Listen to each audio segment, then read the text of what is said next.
Chalo. Anyway, we have to be optimistic, correct? And we have to assume that you are going to clear this examination, CA foundation exams. So officially we can start your CA inter journey, correct? This side Professor Harshad Gore. I have taught more than 50,000 students over 18 years, and I have taught at pan India level, be it Southern India, North India or Mumbai. I am basically Mumbai based faculty. I stay at Mulund, correct? And I can speak Hindi, English, Gujarati, Marathi with you all if you want, correct? Yeah, basically our lectures will be conducted in Hindi and English, that is English, correct? Today we'll talk about what is your curriculum of paper number 1, very important paper. I think so my introduction, this much is more than enough. We will talk about your CA inter journey, that is more valuable and more important. Shall we start? Yeah. Okay. Tell me, in CA inter,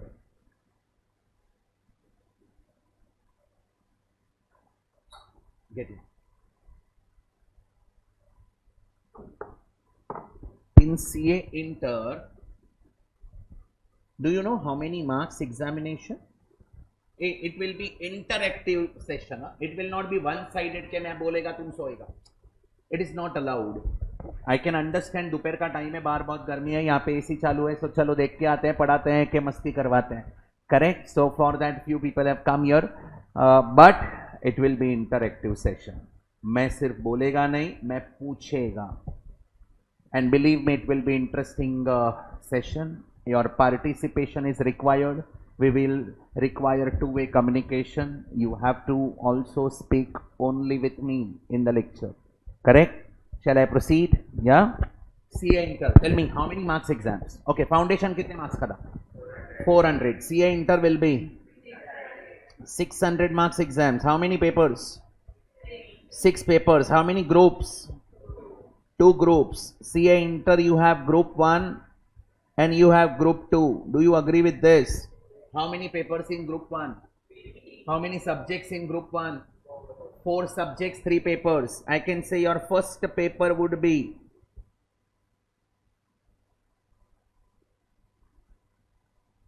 advanced accounting. Believe me, it is really advanced. Fundamentals of accounting you have already learned. Now it is advanced accounting, purely based on accounting standards and all. Correct? So advanced accounting, pure 100 marks paper. I would say 30 marks MCQs will come and 70 marks subjective paper you have to attend. Paper will come around 118 marks, around 118 marks. Out of that you have to attempt 100 marks paper. I'll talk about advanced accounting in today's lecture because I am advanced accounting faculty. I teach entire paper, so I'll talk about that, what would be the paper pattern and how they are asking all questions nowadays, what is maximum marks they can ask for one question, all that areas we will discuss, correct? Paper number 1 is advanced accounting. Second paper is your known paper. See, दो ही paper known है out of your 4 papers of CA foundation. 2 papers will be there at CA inter level but with advanced level knowledge. So first is advanced accounting, known paper. You know debit credit, you know balance sheet, you know P&L, correct? You know company accounts. That is my assumption. Hello, and I hope my assumption is correct. Yeah. So advanced accounting and law, these 2 are known papers. अब बचपन में पढ़ के आए हो, CA का बचपन I am talking about, correct? Number 3, and that is, it is taxation. In this we have 2 subjects, DT, IDT, direct tax and indirect tax. Now direct tax में आएगा income tax and indirect tax we have GST. So these 2 areas in CA final, DT, IDT are separate subject and separate papers. But in inter we have taxation, DT and IDT both. It is basically ocean. but it is of 100 marks only. I can say that CA Inter is not difficult, but it is vast. Portion is more. And if portion is vast, it is like ocean, then remembering will play big role. उसको याद रखना बहुत important है. And if you will memorize the content, remember the content, then it will boost your confidence while writing the exam. Sir, how to remember? Should we change the brand of our almonds? Answer is no. Repetition will be important. Not in attempts. Before the attempts. तो जितना revise करेंगे उतना वो bye हट होते जाएगा. We will try you to remember entire content here only. एक lecture में जो पढ़ाएगा वो यहाँ पे बाय हार्ट भी करेंगे हम. नेक्स्ट लेक्चर आके मैं पूछेगा. And that is the way we are going to proceed. Peacefully we will learn everything. Do not worry. Just keep faith on us. We will help you out how to crack this type of exams. It is highly competitive exams, take my words. But how to challenge competitive exams, that we know very well, because we are experienced and we are in the industry since 1.5 decades, more than 1.5 decades. Earlier we were there in MT Educare. Our entire team of MT Educare is there in Professional Academy. So we were running MT Educare for several years. Now we are in Professional Academy. So we know very well how to run this show. Correct? Yeah? Okay. 3 paper, 4 subjects in group 1. Manageable? Yeah? Group 2. You know paper number 4? Costing.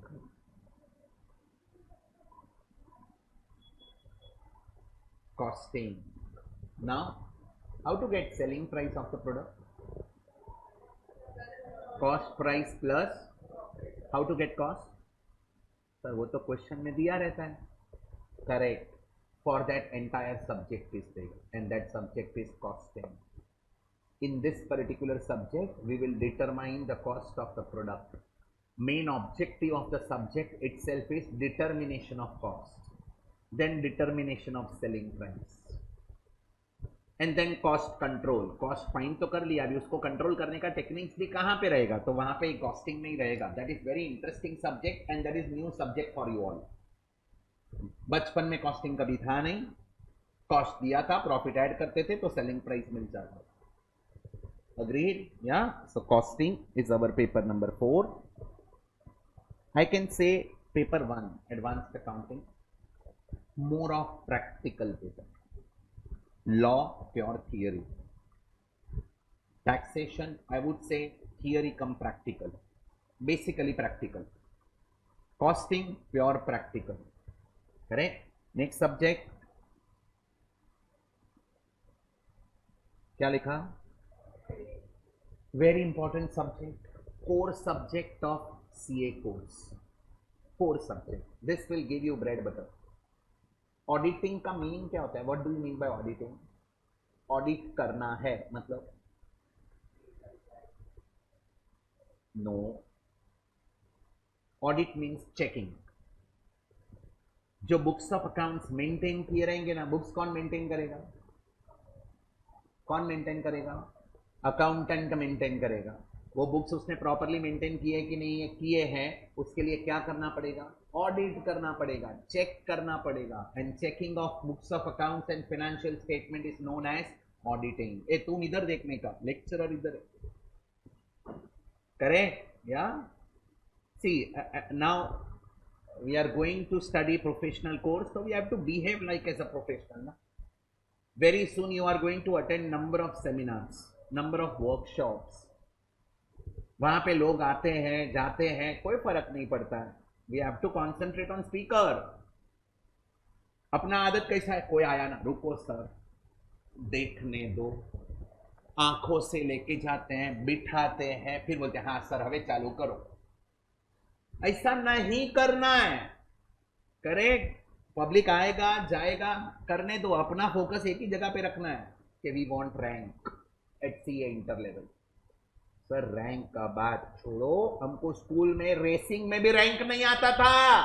अरे उधर तुम्हारा 600 में से 350 mark का practical नहीं था, इधर 600 में से 350 मार्क का प्रैक्टिकल है। And I am assuming you all like practical subjects. School में एक ही था प्रैक्टिकल, मैथ्स। 11th 12th में 2 थे, मैथ्स एंड अकाउंट्स। फाउंडेशन में 4 में से 2 थे, 50% मैथ्स एंड अकाउंट्स। करेक्ट। यहां पे 600 में से 350 marks practical, which is around 58-59%। समझ रहा है? So it is possible to get rank at this level if you like practical. If you say sir मेरे को थियरी बहुत अच्छा लगता है, तो फिर you like law, you like auditing, you can like SM, जो प्योर थियरी है। But in practical, if you like practical, you can secure maximum marks in advanced accounting, you can secure maximum marks in costing, FM, maximum like accounts में। अब भी ये last exam का result आया ना, अभी कौन सा एग्जाम हुआ, मे अटेम्प्ट हुआ, मे अटेम्प्ट नहीं, उसके पहले Jain attempt first rank AIR 1 जो आया ना, हैदराबाद से लड़की है, 96 in accounts, 96 marks advanced accounting. मतलब ये मुमकिन है, it is possible to get 90+। Sincerity चाहिए, डिसिप्लिन चाहिए। एक लेक्चर आएंगे, देखेंगे चल रहा है कि नहीं, फिर दूसरा नहीं आएंगे, ये सब में पास नहीं होगा। तो ये चलने वाला है, we will run the show. समझ रहा है मैं क्या बोल रहा है? तो तुम हर लेक्चर आने का सिंसियरली आओ, because you started early. See, this early bird batch का बेनिफिट ये है, you started early by 1 month, you will get 1 month extra at the end। Self study के लिए 1 महीना ज्यादा मिलता है, एंड 1 महीना ज्यादा मिलेगा तो पॉसिबिलिटी है कि you can get rank. Rank के लिए कितना परसेंट लाना पड़ता है मालूम है? इंटर में 75% और मोर, 75-78% पे रैंक है। 85 आ गया तो फर्स्ट रैंक, AIR 1। वो बिग 4 वाले घर पे आएंगे इंटरव्यू लेने के लिए, they will invite you. I hope you are understanding. तो यहां पे सब पॉसिबल है।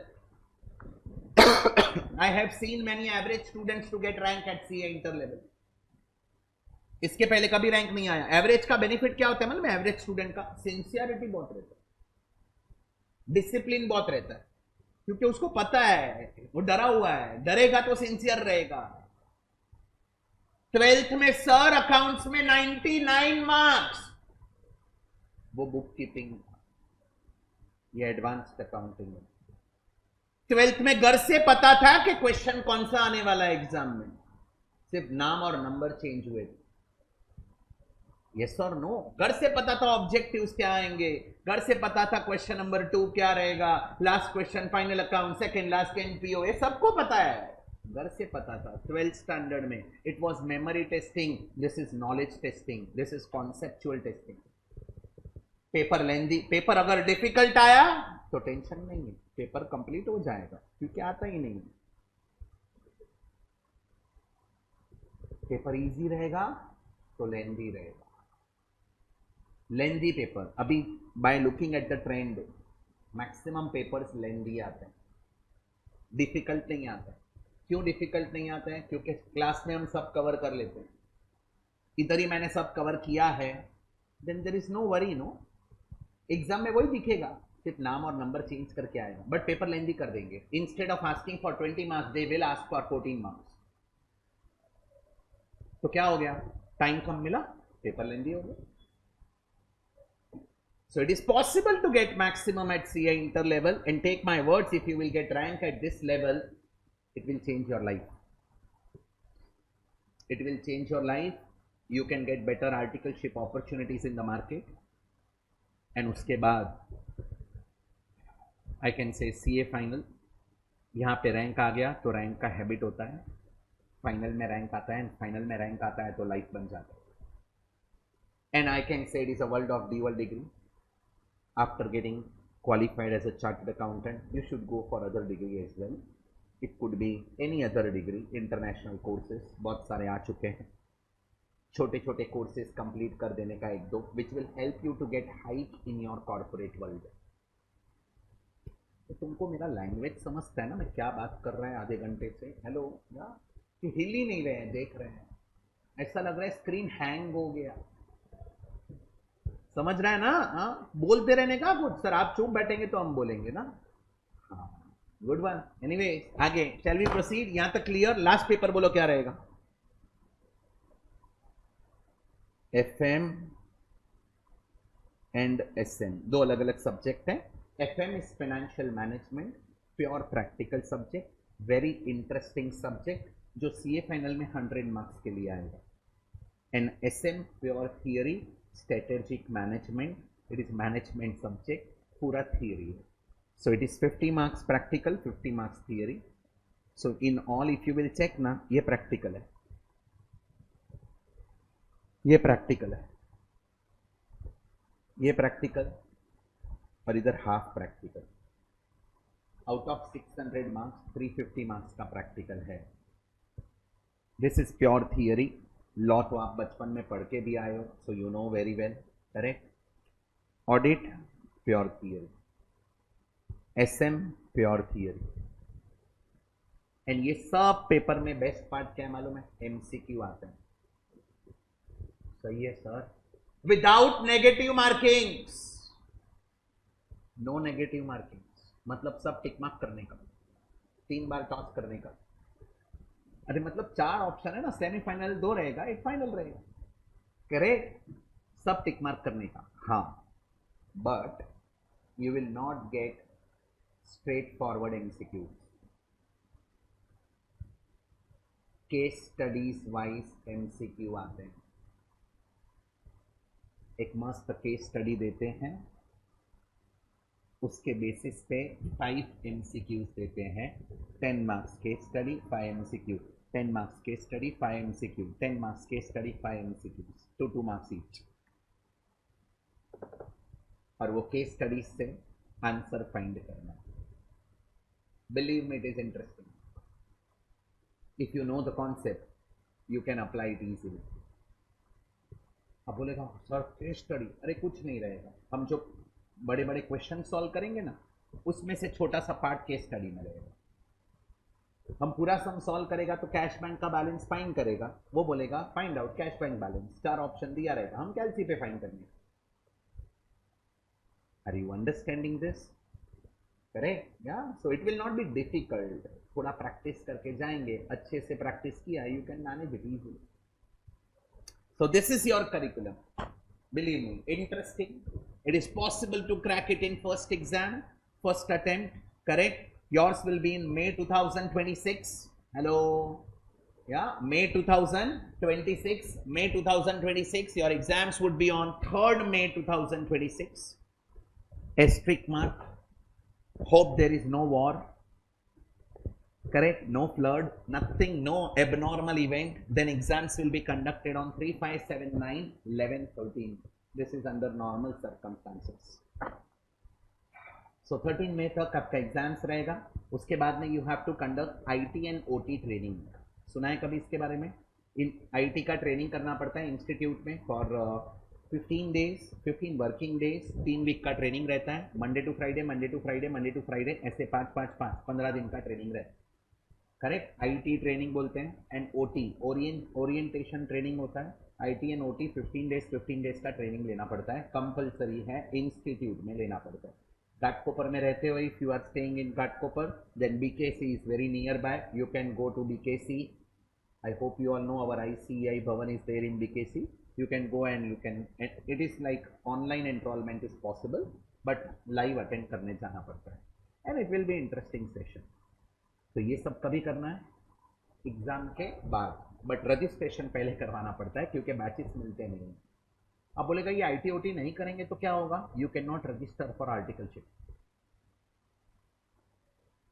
आर्टिकलशिप के लिए रजिस्ट्रेशन लगेगा ना। चलो इंटर का एग्जाम दिया, 1.5 मंथ में रिजल्ट आ जाएगा, फिर आर्टिकलशिप ज्वाइन करेगा ना। मई में एग्जाम देगा, जून में रिजल्ट आ जाएगा, 1 जुलाई से आर्टिकलशिप करेगा, तो 1 जुलाई से आर्टिकलशिप ज्वाइन नहीं कर सकता है अगर IT OT नहीं किया है।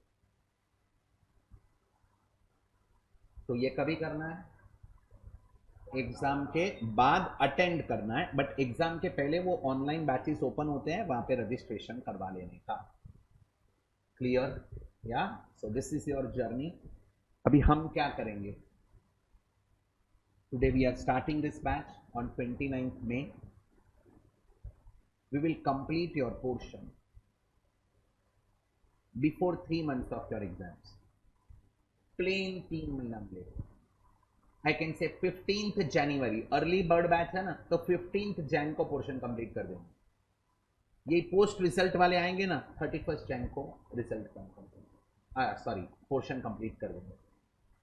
करेक्ट? आप बोलेगा तो हमारा 1 महीना, वो लोग का 15 दिन क्यों? क्योंकि वो लोग का डबल लेक्चर चलेगा। आप अभी सिंगल लेक्चर के लिए आएंगे, समझ रहा है? या सो वो 15 days 20 days will be very crucial for you all. तभी आपको पढ़ाई करना है, वो लोग लेक्चर के लिए आएंगे। That is the disadvantage of post result batch. If you will start early you can finish early. I hope you are understanding this. चलो, so this is your CA inter curriculum। Now let us talk about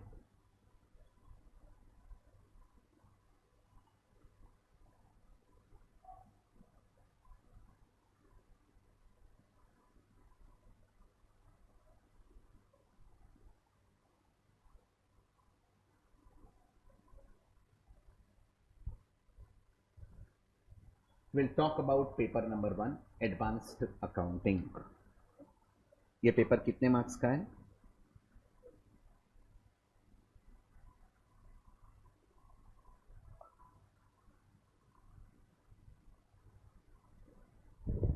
ये paper में क्या आता है?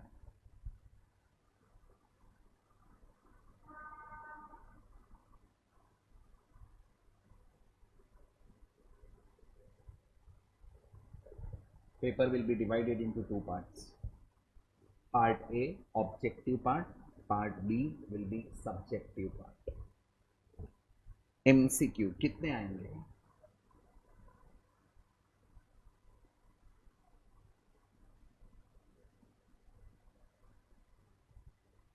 3 case study दिया रहेगा और हर case study के 5-5 MCQs रहेंगे, तो 15 MCQs will come, 2 marks each, 30 marks के MCQs। अभी केस स्टडी 1 के नीचे 5 MCQ है ना, उसमें से एक MCQ थियोरेटिकल रहेगा। एक this is the normal trend of ICAI है, यहाँ पे कोई रूल नहीं होता, ये ट्रेंड है। 1 MCQ will be theoretical, 4 MCQs numerical. तो वो न्यूमेरिकल आपको कैलसी पे फाइंड करने का या रफ शीट में कैलकुलेशन करना पड़ेगा। Do you agree with this? पक्का? तो ऐसे कितने केस स्टडीज रहेंगे? 3 केस स्टडीज। कितने मार्क्स का एक रहेगा? 10 मार्क्स।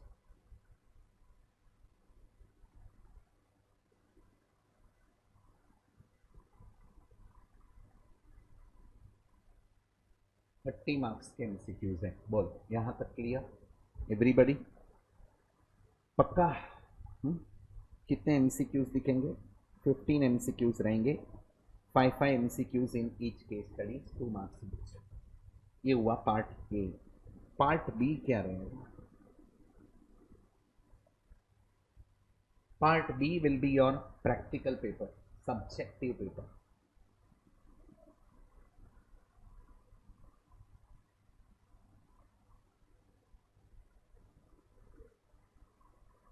क्या लिखा है? Question 1 compulsory question. It is purely based on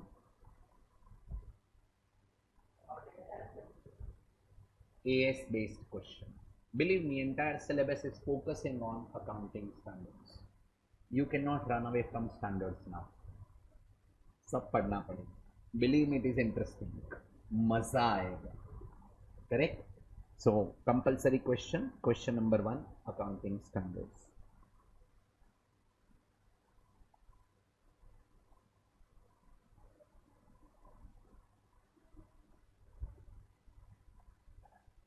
to 3 4 5 6 out of 5। Okay, accounting standard कितने का आएगा?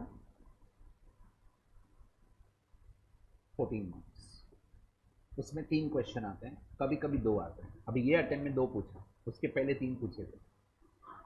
3 क्वेश्चन 5 5 4। ये बार 2 क्वेश्चन पूछा 7 मार्क्स,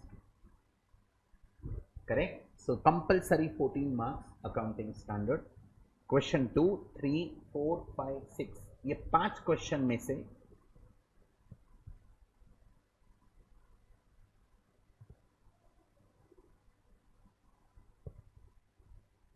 attempt any 4,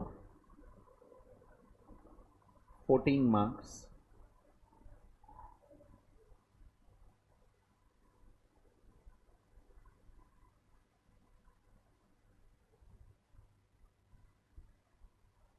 समझा कि नहीं समझा?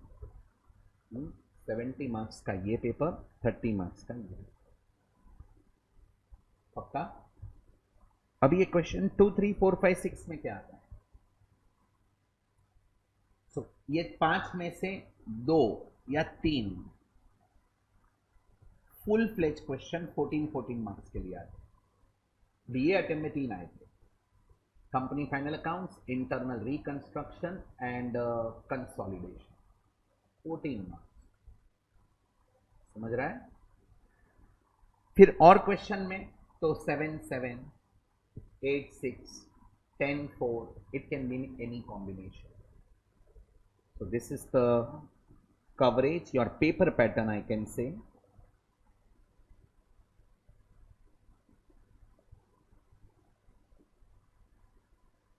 Of 100 marks. बोलो इधर तक समझा?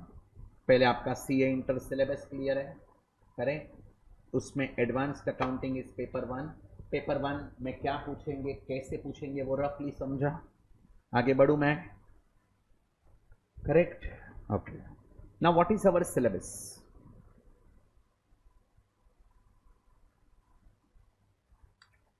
एडवांस्ड अकाउंटिंग का सिलेबस पे बात करें कि कौन से चैप्टर्स हैं, कितने चैप्टर्स पढ़ने हैं, क्या है.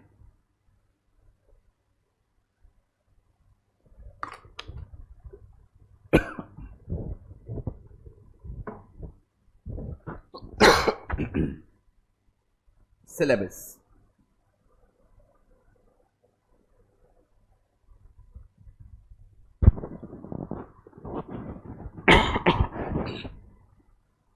दो पार्ट में डिवाइड की.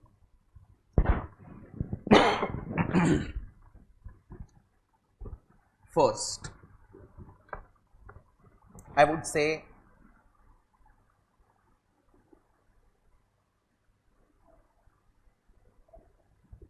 volume 1 practical chapters, volume 2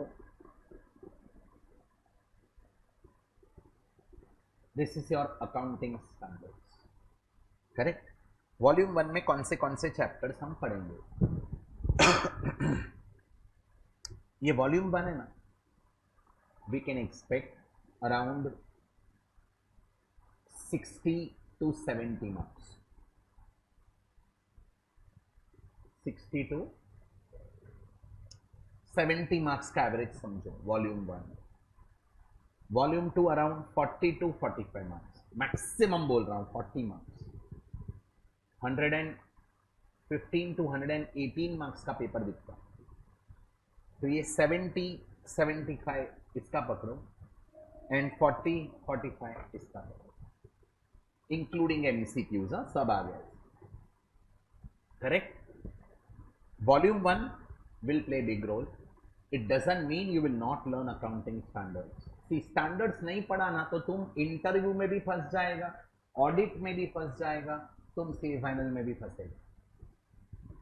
standards छोड़ नहीं सकते. पब्लिक स्टैंडर्ड्स को लाइटली लेता है. हम उसको एकदम इज्जत देंगे, रिस्पेक्ट देंगे और पढ़ेंगे. सब नोट्स रेडी है, चार्ट फॉर्म में नोट्स मेरे पास रेडी है. मैं राइटिंग में देगा वो नोट्स, प्रिंटेड नहीं. प्रिंटेड तुम पढ़ेगा नहीं, वो चना वाले के पास मिलेगा. राइटिंग में तुम लिखेगा तो याद रहेगा और इधर का इधर बाहर करने का, करेक्ट. या चलो वॉल्यूम 1 चेक इट आउट.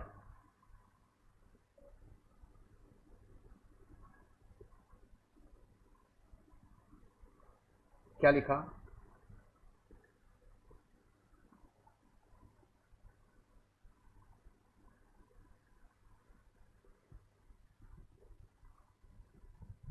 आज ये चैप्टर स्टार्ट करेंगे, AS13 स्टार्ट करेंगे in short, correct. Accounting for investments क्या होता है, वैल्यूएशन कैसे करते हैं, किधर किधर इन्वेस्ट हो सकता है, ये सब डिस्कशन में आज करने वाला हूँ। Very interesting concepts. Hello, second,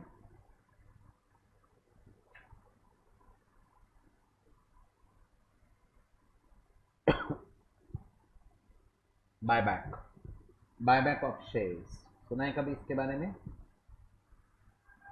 this we will learn in accordance with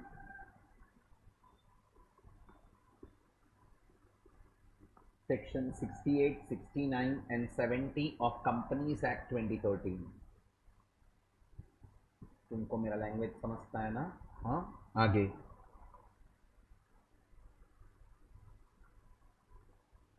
very interesting, very interesting. ये हम अर्ली बर्ड में नहीं करेंगे, डिफिकल्ट अर्ली बर्ड में नहीं करते, नहीं तो बर्ड एंग्री हो जाते हैं, उड़ जाते हैं। सिंपल करेंगे। Early bird will be simple session.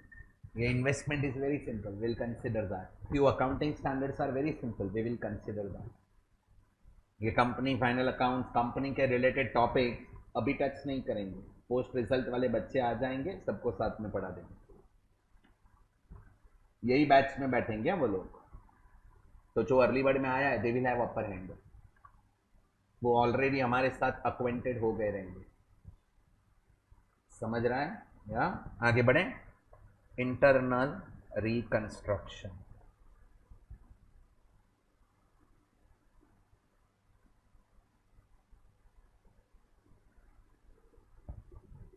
Very interesting topic. हाँ, ये जो सेकेंड थर्ड फोर्थ है ना, ये तीनों कंपनी के टॉपिक्स हैं।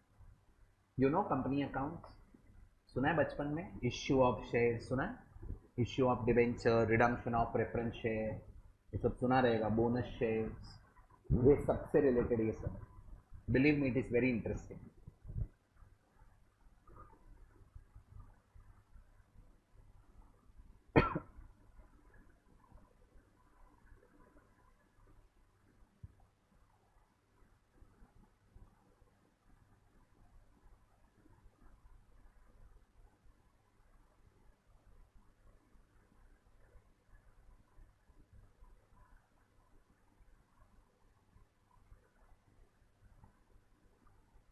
क्या लिखा?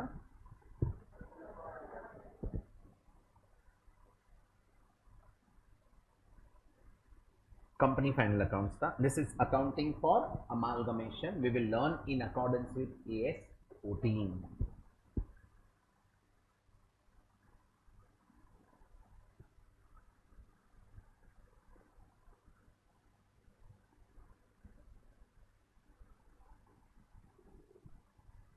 Again very big topic, consolidation. Now consolidation में क्या सीखते हैं? तीन अकाउंटिंग स्टैंडर्ड्स हैं,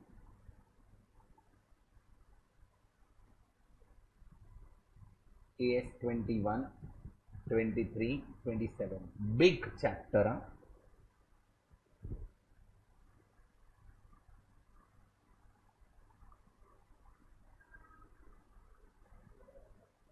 क्या लिखा? AS3, cash flow statement.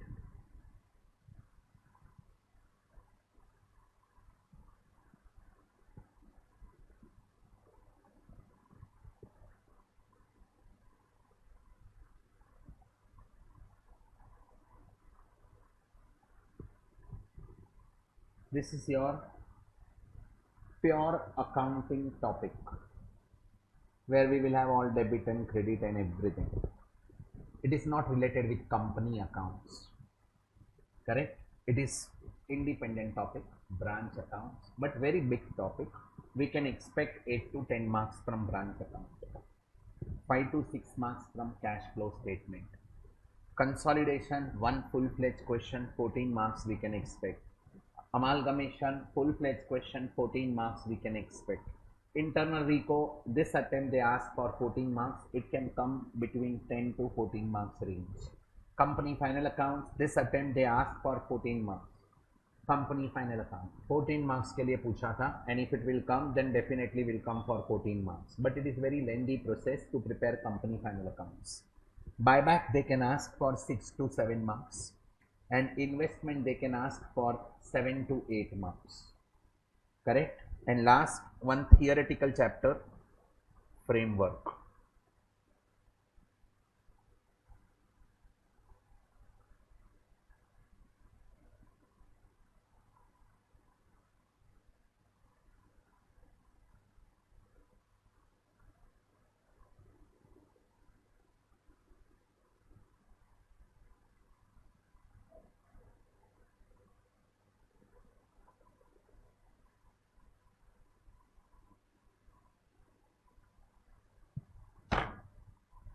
Framework for preparation and presentation of financial statement, theoretical chapter है, एक लेक्चर में हो जाए।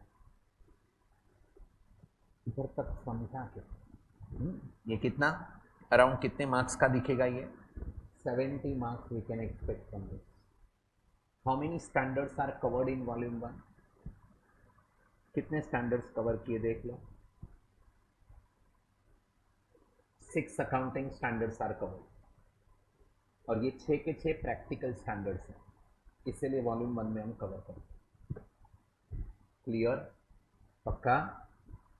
इसमें से कंसोलिडेशन एग्जाम में दिखेगा, अमालगमेशन दिखेगा, कैश फ्लो छोटा क्वेश्चन दिखेगा, या एमसीक्यू में दिखेगा कैश फ्लो। कवर तो सब करते हैं, you can not leave anything. Option का तो बात ही नहीं करने का, otherwise they will leave you in option. Correct? यहाँ पे सब पढ़ के जाना है।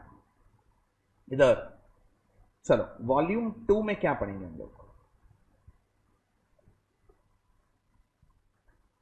Pure accounting standards. Correct?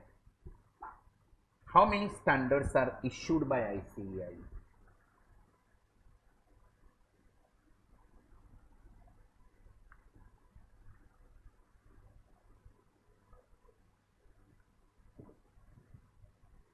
Accounting standards issue कौन करता है?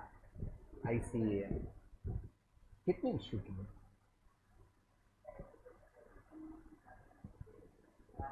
Very good.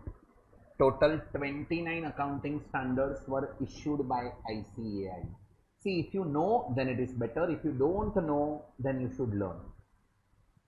Professionals commit errors, they don't repeat the same error. तुम प्रोफेशनल है, तुम पहली बार मिस्टेक कर सकते हो, सेम मिस्टेक रिपीट नहीं करने का।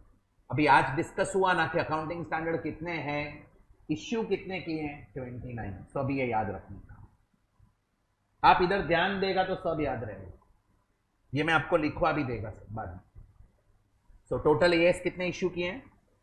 29। उसमें से विड्रॉ कितने हुए?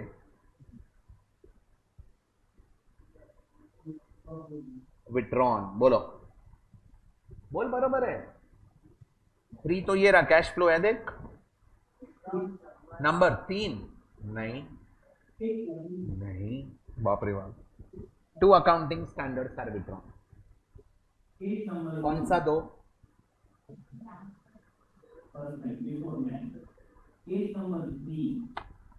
A6 depreciation which is withdrawn and merged with AS10 PPE. AS10 क्या? PPE, property, plant and equipment. Correct? AS10 में क्या कवर होता है? प्रॉपर्टी, फर्नीचर आएगा कि नहीं आएगा? मोटर व्हीकल्स आएगा कि नहीं? AS10 का पहले नाम क्या था मालूम है? Accounting for fixed asset. Fixed asset अलग था, डिप्रिसिएशन अलग था। दोनों स्टैंडर्ड विड्रॉ हो गया और AS10 में नया स्टैंडर्ड लेके आए, PPE, property plant and equipment, which includes all tangible fixed assets. All tangible fixed assets. Furniture आएगा कि नहीं आएगा? आएगा। ये सब इंटरव्यू में पूछते हैं। 1 साल है आपके पास, नेक्स्ट ईयर ये टाइम पे तुम vacation enjoy, sorry IT OT में रहेंगे। IT OT believe me it is very interesting. BKC जाएंगे बहुत मजा आएगा। मॉर्निंग 7 to 1, 7 to 1:30 कुछ रहता है, 7 to 1 रहता है, हाफ एन आवर ब्रेक, या सेकेंड सेशन लिया तो 2 to 8। फूड भी देते हैं, मजा आता है। कंपल्सरी फॉर्मल्स में जाने का, कंपल्सरी 15 days ट्रेनिंग। आईटी ठीक है, ओटी में बहुत मजा आता है। They will teach you the etiquettes, क्योंकि आप आर्टिकलशिप के लिए जाएंगे, कॉर्पोरेट्स में जाएंगे, यू शुड नो एटिकेट्स। कैसे रहना है, कैसे चलना है, कैसे बातें करनी है, क्या खाने का क्या नहीं खाने का, स्पून कैसे पकड़ने का, ये एटिकेट सिखाएंगे। It will be one of the session. दूसरा सेशन में रहेगा कि मैनेजमेंट का ये तुमको प्रेजेंटेशन दिया है, इमीडिएटली रेडी करके दो और प्रेजेंट करो। टीम में कैसे काम करने का, how to work in team, मतलब वो एक 15 दिन का कोर्स है that you will enjoy, believe me. But उसके लिए एग्जाम देना पड़ेगा, एग्जाम देने के लिए पढ़ना पड़ेगा। So this next year one year journey will be very crucial journey for you all. Inter clear होता है ना आप लोग, फाइनल हो जाएंगे, क्योंकि फिर कैसा रहता है, एक ही एग्जाम बाकी है, पढ़ लो। बट ये है ना हर्डल, इसमें टाइम कम है, पोर्शन ज्यादा है, उधर टाइम है, तो एक बार में खत्म करो। I would request that. उसके लिए थोड़ा सिंसियरिटी चाहिए, दिन में टाइम निकालने का। अभी जो भी हम पढ़ेंगे यहाँ पे, घर पे एक बार रिवाइज करना है कंपल्सरी, उससे बहुत बेनिफिट होगा। करेक्ट या शैल वी प्रोसीड? एक टोटल कितने येस, कम ऑन 29, उसमें से विड्रॉ कितने हुए, कौन से दो? AS6 क्या था मालूम है? Depreciation which was withdrawn and merge with 10। AS10 का नाम क्या है? PPE। PPE का full form plant and equipment. इसमें प्रॉपर्टी तो आएंगे, प्लांट्स आएंगे, इक्विपमेंट आएंगे, फर्नीचर पिक्चर आएगा, व्हीकल्स आएगा, सारे टेंजिबल एसेट्स आएंगे। क्लियर? या AS8 क्या था? Research and development expenditure. Research and development expenditure standard is withdrawn and the concept is merged with AS26 intangible asset। किधर गया वो कॉन्सेप्ट? intangible assets। पूरा समझा कि पूरा समझा? समझा मैंने क्या बोला? या कितने बचेंगे बेटा? ये 27 स्टैंडर्ड हमारे सिलेबस में, उसमें से वॉल्यूम 1 में कितने कवर किए? ये वॉल्यूम 1 है ना, कितने कवर किए? 6। How much we will consider in volume 2? 21 accounting standards we will consider, और ये 21 स्टैंडर्ड्स में से we can expect around 40 marks. Maximum MCQ standard based आते हैं। ये स्टैंडर्ड्स है ना, ये देखो इधर 14 मार्क्स का पूछते हैं, फिर ये 2, 3, 4, 5, 6 में और एक या दो क्वेश्चन पूछ लेते हैं, सो अराउंड 8 to 10 मार्क्स और पूछ लेते हैं। सो 25 मार्क्स का यहाँ पे पूछते हैं अकाउंटिंग स्टैंडर्ड, और अराउंड एमसीक्यू में 15 मार्क्स का, 16 मार्क्स का आप पकड़ के चलो। So 25 + 15, 16, around 40 marks we can expect. समझेगा? ये जो अकाउंटिंग स्टैंडर्ड्स है ना बेटा 21, ये 21 ओके यहाँ पे लिख देता हूँ, वॉल्यूम 1 में कवर्ड है। हाँ, ये 21 अकाउंटिंग स्टैंडर्ड्स हैं, उसमें से थोड़े प्रैक्टिकल स्टैंडर्ड्स हैं which is very interesting, but higher level के कॉन्सेप्ट्स करें, एंड थोड़े थियोरेटिकल स्टैंडर्ड्स। थियोरेटिकल स्टैंडर्ड्स हैं जो प्योर थियरी है। एक्चुअली थियोरेटिकल स्टैंडर्ड बहुत इजी होते हैं। थियरी बाहर हो गया, एप्लीकेशन यही अप्लाई करो, यही अप्लाई करो, यही अप्लाई करो, दैट्स इट, तुरंत आंसर आ जाता है। प्रैक्टिकल स्टैंडर्ड में सम सॉल्व करने पड़ेंगे। करेक्ट? अर्ली बर्ड में हम क्या करने वाले हैं? हम 2 थियरी स्टैंडर्ड करेंगे, 2 प्रैक्टिकल स्टैंडर्ड करेंगे, जो 4 स्टैंडर्ड इधर से करेंगे। 21 में से 4 स्टैंडर्ड करवाऊंगा, एंड अकाउंटिंग फॉर इन्वेस्टमेंट करेंगे एंड फ्रेमवर्क करेंगे। इतना हम कवर करने वाले हैं किधर, अर्ली बर्ड। समझेगा? प्रैक्टिकल स्टैंडर्ड में बहुत मजा आता है, क्यों मालूम है? सम सॉल्व करना। एक एग्जांपल, यू नो AS2 सुना? Accounting standard 2 is valuation of inventories. Inventories सुना है? इन्वेंट्रीज मतलब स्टॉक। कौन से स्टॉक का वैल्यूएशन करते हैं? ओपनिंग का, क्लोजिंग का, दोनों का? बाप रे बाप, हम में क्लोजिंग, हमारे में क्लोजिंग का होता है, क्योंकि ओपनिंग तो लास्ट ईयर का क्लोजिंग रहेगा। सो क्लोजिंग स्टॉक का वैल्यूएशन कर ना। क्लोजिंग स्टॉक का जब भी वैल्यूएशन करते हैं तो किस पे वैल्यू होता है? वो कॉस्ट पे, हम कॉस्ट पे करते हो। हम लोग में तो कॉस्ट और NRV which ever is lower पे वैल्यू होता है एज पर कंजर्वेटिज्म। ये सब बड़े बड़े कॉन्सेप्ट्स हैं बेटा। कॉस्ट और विच एवर इज, जो कम रहेगा उस पे वैल्यू करो। कॉस्ट कैसे फाइंड करनी है? वो तो दिया रहता है। हाँ, कॉस्टिंग में इधर भी सीखेंगे हम। NRV कैसे फाइंड करेंगे? 11th-12th में फाइनल अकाउंट में तो दे देते थे ना, cost 1 lakh and market value 1,10,000 lower ले लेते थे। फाइंड कैसे करने का वो AS2 में सीखेंगे। हर स्टैंडर्ड के पीछे कुछ रीजन है। Believe me, if you are interested in this ना, तो ये बहुत आपको इजी लगेगा। You can manage it easily. But तुम बोलेगा हाई ला कितना सारा है, तो तुम पास भी नहीं होगा। ये एटीट्यूड चेंज करना पड़ेगा। If you are learning anything new, you should appreciate. You can not say कि अरे यार, then you are creating negative aura.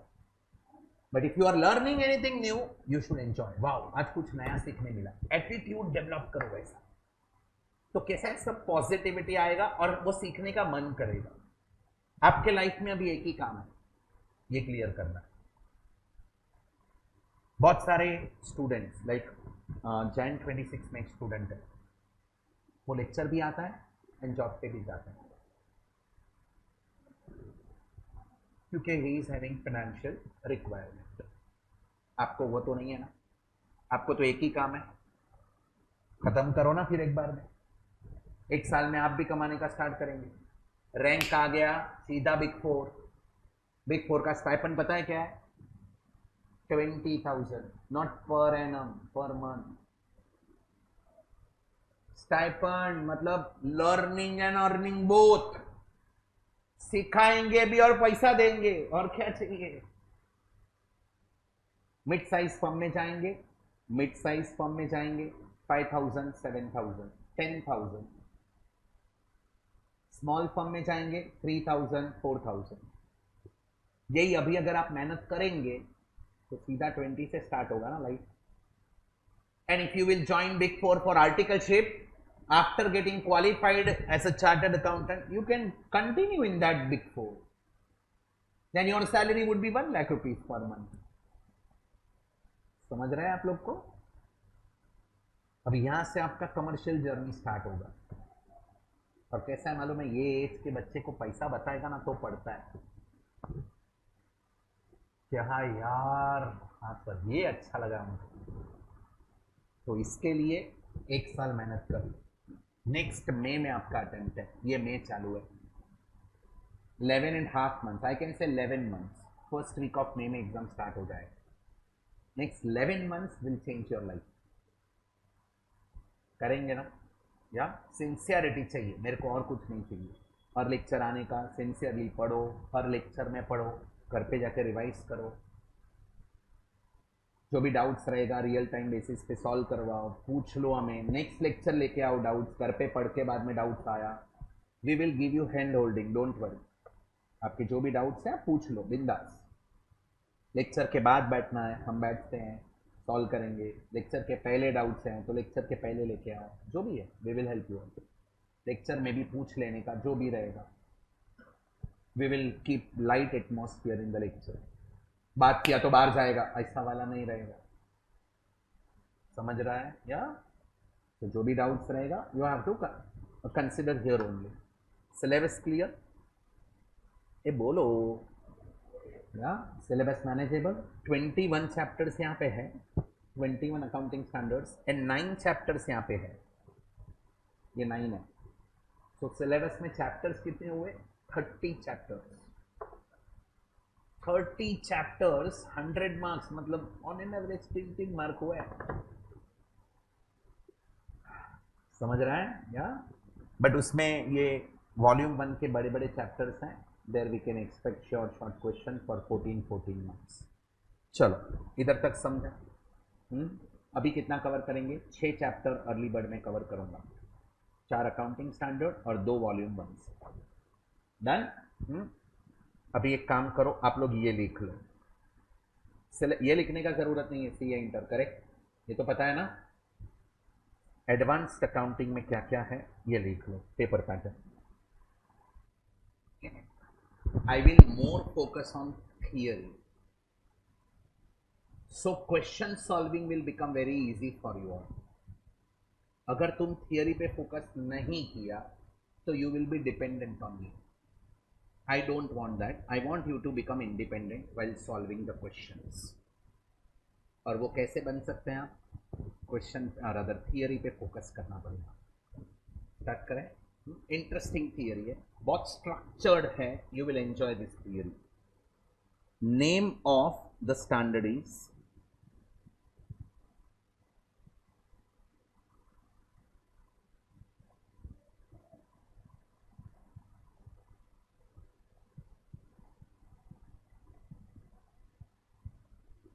accounting for investments. This we are going to learn in accordance with AS 13. Correct? हाँ, अभी theory मेरे साथ में ही लिखते जाना। You have to jot it down. Text book में अलग वे से दिया रहेगा, मैं आपको समराइज थियरी देगा which you have to remember and which will be useful for solving the questions. So accounting for investments AS 13।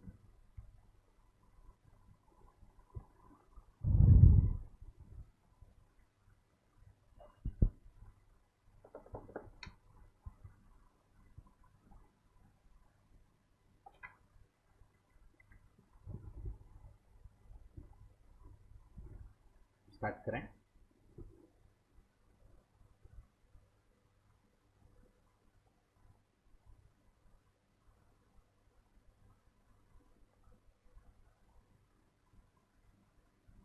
Areas to be covered. ये standard में 2 टाइप के क्वेश्चंस आएंगे। एक I would say part 1,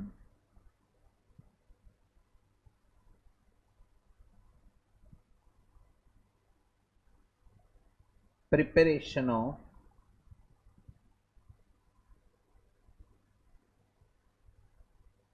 investment account. Investment account कैसे बनाने का, उसके related questions जो नॉर्मली एग्जाम्स में आते हैं for 6 to 7 marks. And part 2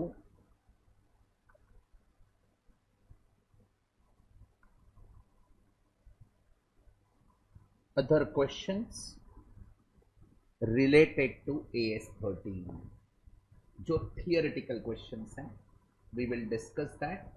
सब मैंने टेक्स्ट बुक में स्ट्रक्चर्ड वे से दिया गया है। इन्वेस्टमेंट अकाउंट के 8 क्वेश्चन हम करेंगे एंड इसके अराउंड 5 to 6 क्वेश्चन हम करेंगे, correct? And after solving this much compulsory result के पहले जो भी अर्ली बर्ड पोर्शन कवर करूंगा कंपल्सरी आपके साइड से भी प्रिपेयर करके हो जाना चाहिए।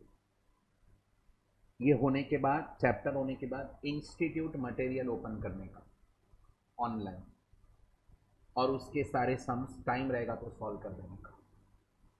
कोई भी क्वेश्चन में आप अटके तो तुरंत लेके आने का, correct? Institute material I can से ऑनलाइन है, आप डाउनलोड कर सकते हो।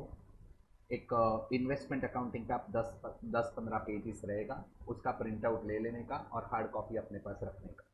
फिर एग्जाम फाउंडेशन क्लियर हो जाएगा, फिर आप रजिस्ट्रेशन करवाएंगे तो आपको ऐसे भी सारे बुक्स आने वाले। बट अभी I would suggest is 99% content is covered, इसमें कवर्ड है 99%। इंस्टीट्यूट क्या करता है, ऑनलाइन है ना, कभी भी कोई नया क्वेश्चन डाल देता है, तो तुम एक बार क्या करने का, सॉल्व कर देने का या गो थ्रू कर देने का।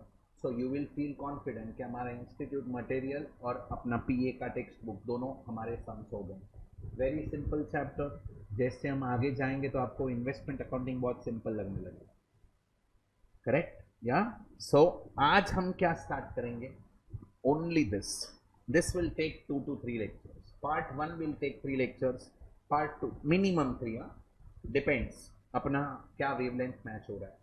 एंड उसके बाद part two will take 1 lecture, ये एक लेक्चर में हो जाएगा। थियोरेटिकल क्वेश्चंस हैं बट इंटरेस्टिंग है। करेक्ट, आगे बढ़ते हैं। ये 3 to 4 लेक्चर्स एंड ये 1 लेक्चर। चलो आज हम स्टार्ट करेंगे part 1।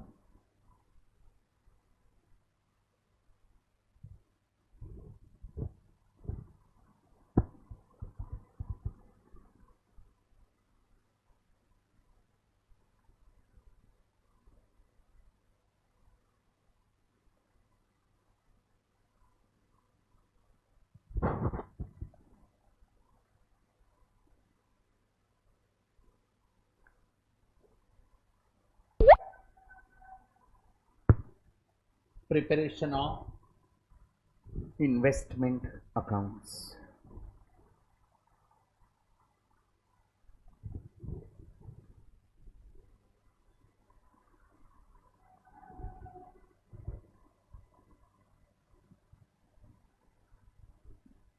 Shall we?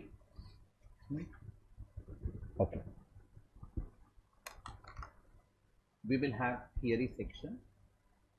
Point number 1. What do you mean by investments? We will discuss and then we will write down. बोलो, what is investment? Investment क्या होता है? Investment मतलब investment सर, कहाँ invest किया? What do you mean by that? AS 13 has defined it. We should remember the definition. We should know the definition. Beautiful definition given. Properly defined. What is investment?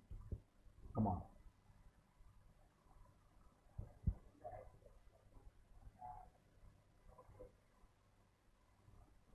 Investment is investing excess fund. Okay. Okay. HR. अरे बोलो, अभी ज्यादा से ज्यादा क्या होगा, wrong होगा ना, डजेंट मैटर। नहीं, no opinion here. Creation of assets. Okay, yes sir, what is your opinion? For future benefits we will invest. Okay okay, आपका? हाँ, ओके। फॉर ग्रोइंग मनी, किधर इन्वेस्ट करते हैं नॉर्मली हम? इन्वेस्टमेंट किधर करते हैं बताओ तो sir? Investment in shares. Okay, और investment in, that is our fixed asset. Okay, investment in property you are talking about, correct? वो प्रॉपर्टी किसके लिए है, यूज करने के लिए कि रेंट पे देने के लिए? यूज करने के लिए है, then it is our PPE covered under AS 10, not covered under AS 13। समझ रहा है तुमको या? बोलो। और इन्वेस्टमेंट कहाँ करते हैं वो तो बता सकते हो ना? शेयर्स और bonds, government bonds, government securities और गोल्ड। आ गए gold, silver, ornaments, diamonds, crypto currency. Very good, बोलो। और बहुत इंपॉर्टेंट आइटम भूल रहे हो, land is part of property, बहुत इंपॉर्टेंट है, सब्जेक्ट टू मार्केट रिस्क। हाँ, कैसे भूल सकता है? Investment in mutual fund subject to market risk, read offer document carefully before investing बोल के भाग जाते हैं। आजकल सही है बोलते हैं। All these investments are covered under AS 13। AS 13 covers investment in shares, investment in debentures, investment in securities, investment in government bonds, government securities, investment in properties, gold, mutual funds, etc. हम क्या सीखेंगे? Preparation of investment account. Investment account किसका सीखना है? सिर्फ investment in securities का।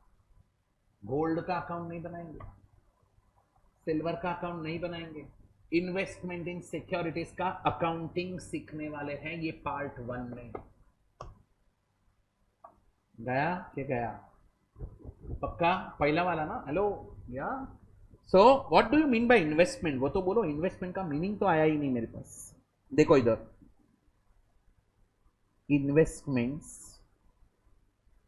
ये 13 का लैंग्वेज है। Investments are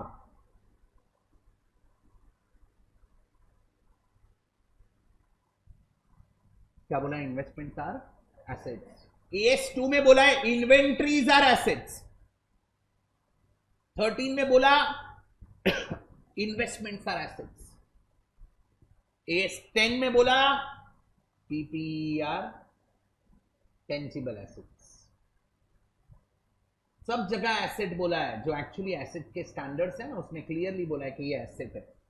तो हमने पूछा एसेट क्या होता है, तो वो भी डिफाइन किया है। Assets are resources. क्या बोला एसेट को? लायबिलिटीज को ऑब्लिगेशन बोलते हैं हम लोग, एसेट को क्या बोलेंगे? Resources. Assets are resources controlled by an enterprise arising from the past event and from which future economic benefit can be expected, that is called as asset। तो एसेट है ना, रिसोर्स है जिसमें से फ्यूचर में बेनिफिट मिलने वाला है, उसको एसेट बोलते हैं। तो इन्वेस्टमेंट क्या है? एसेट है, क्योंकि इसमें से क्या मिलने वाला है? फ्यूचर बेनिफिट्स मिलने वाला है। Correct. Investments are assets held by an enterprise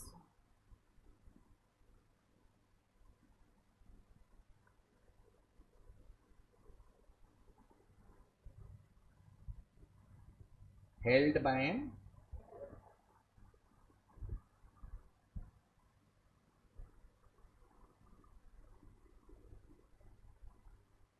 enterprise. क्यों ये एसेट अपने पास रखता है? To earn what?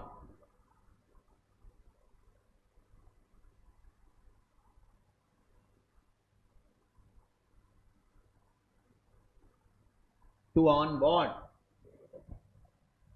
ये एसेट, इन्वेस्टमेंट एक एसेट है जो हम हमारे पास रखते हैं। क्यों रखते हैं? टू अर्न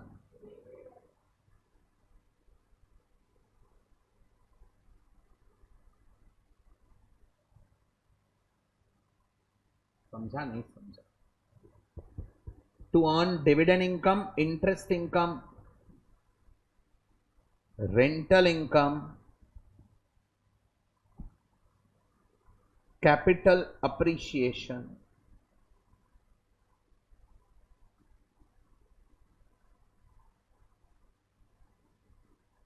और एनी अदर बेनिफिट।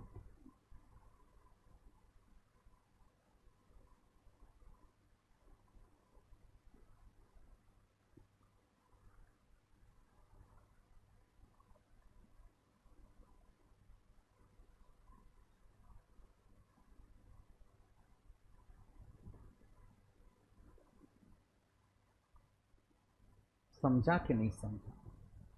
ये डेफिनेशन दिया है AS 13 में।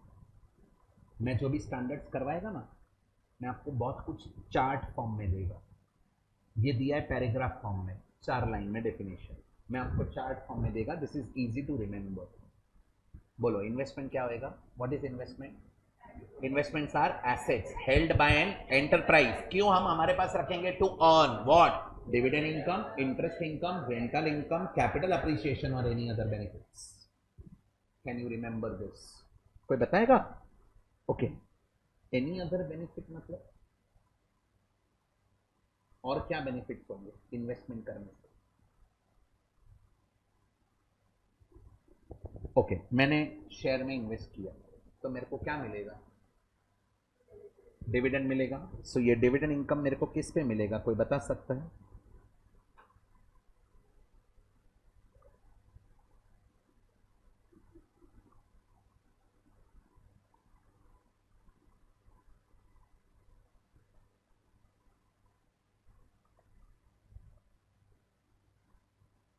मैं शेयर्स एंड म्यूचुअल फंड में इन्वेस्ट करेगा तो मेरे को डिविडेंड इनकम मिलेगा। सो ये investment in shares and mutual fund मेरे लिए इन्वेस्टमेंट है। अग्रीड? इंटरेस्ट किस पे मिलेगा? बोलो, बरोबर है?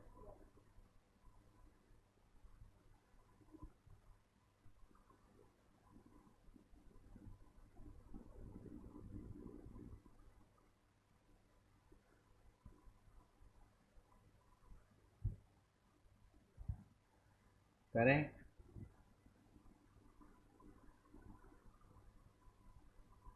गवर्नमेंट सिक्योरिटीज, किस पे इंटरेस्ट मिलेगा? रेंट किस पे मिलेगा? हाँ,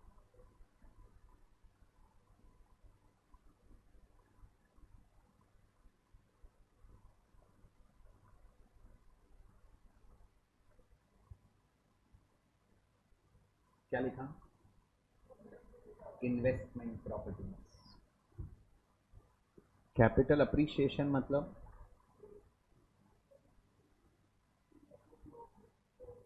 आज मैंने शेयर खरीदा, रिलायंस का शेयर 1300 रुपीज में खरीदा, 2 महीने के बाद 1500 हो गया, तो भाव बढ़ गया ना, उसको क्या बोलते हैं? Capital appreciation. I can say it is profit और सरप्लस।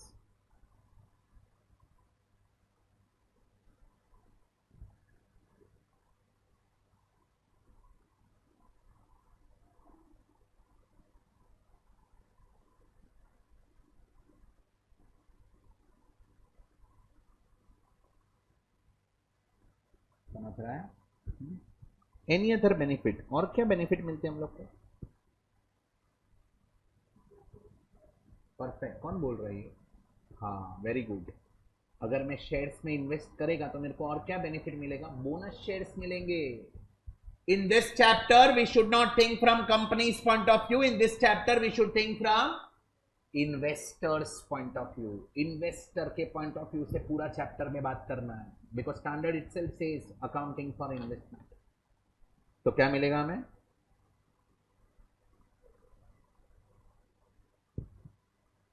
बोनस शेयर्स मिलेंगे। और क्या मिल सकता है? राइट्स मिल सकता है। और क्या बेनिफिट मिल सकता है इन्वेस्टमेंट किया तो?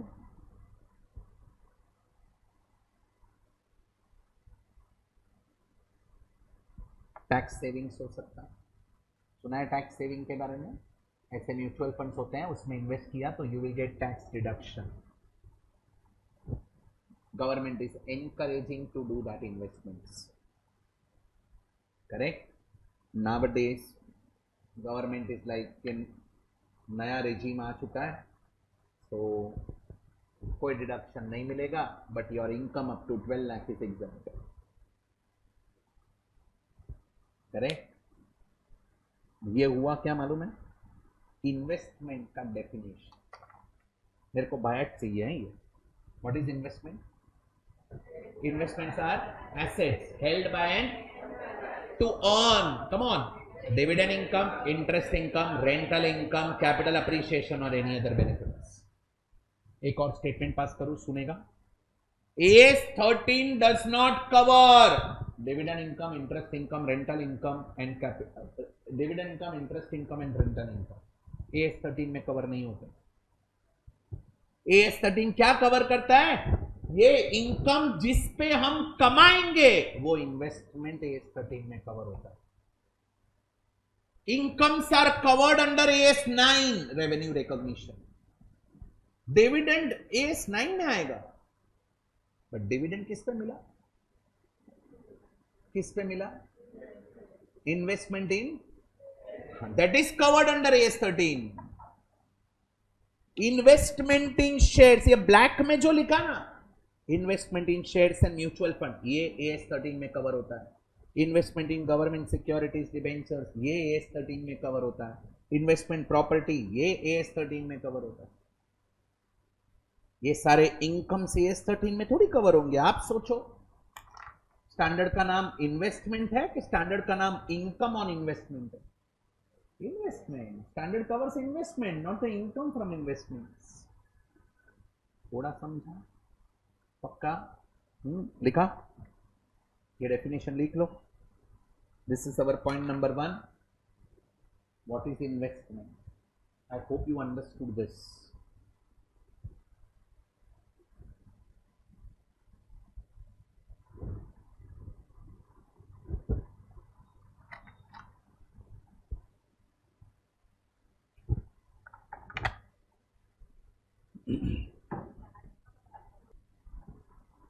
कोई भी एसेट का वैल्यू बढ़ गया and that asset is our investment, then it is called as capital appreciation. Land is our investment property, value बढ़ गया, कैपिटल अप्रिशिएशन। गोल्ड का भी वैल्यू बढ़ गया, कैपिटल अप्रिशिएशन।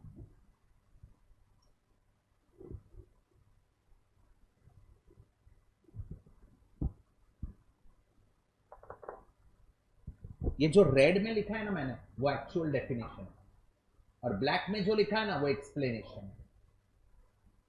हाँ, मुझे लगा। Anyways, shall we proceed? Second point, few important points I am going to give you. First important point क्या था? Definition. Investments are, come on, एक बार बाइट करो. Investments are assets held by an enterprise to earn dividend income and interest income, rental income, capital appreciation or any other benefits. Do you agree with this? Okay, आगे बढ़ते हैं. In this chapter we should think from whose point of view? लिख दो second point. In this chapter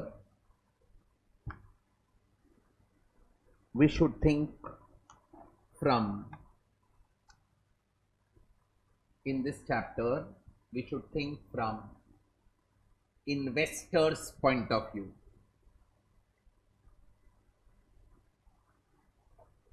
चलो, second point में कोई doubt?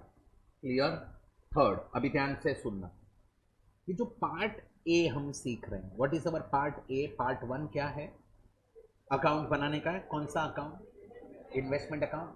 ये part में हम सिर्फ इन्वेस्टमेंट इन सिक्योरिटीज का अकाउंट बनाएंगे। We will learn how to prepare accounts of investment in securities. एक minute, investment in mutual fund का अकाउंट नहीं बनेगा, गोल्ड का नहीं बनेगा, investment in, I can say, property का अकाउंट नहीं बनेगा। सिर्फ इन्वेस्टमेंट इन सिक्योरिटीज का अकाउंटिंग कैसे करना है वो हम यहाँ पे सीखेंगे। एएस 13 सब कवर करता है, but institute has restricted for preparation of accounts. कि अकाउंट बनाने में कौन सा बनाएंगे, तो दो टाइप के क्वेश्चंस आएंगे। One is fixed income bearing securities, other is variable income bearing securities. I will talk on that, very interesting area, pay attention. So number 3, write down in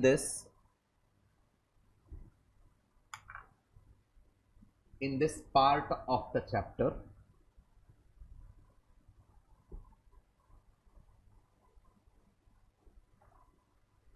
we will cover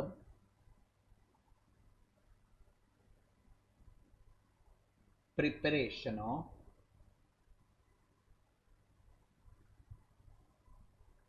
investment account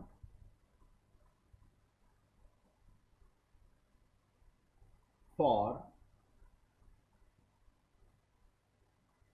only investment in securities. Investment in securities, underline investment in securities. सिर्फ investment in securities पे हम बात करेंगे part 1 में। फिर gold, mutual fund वो part 2 में आएगा, बट पार्ट 1 में इतना ही।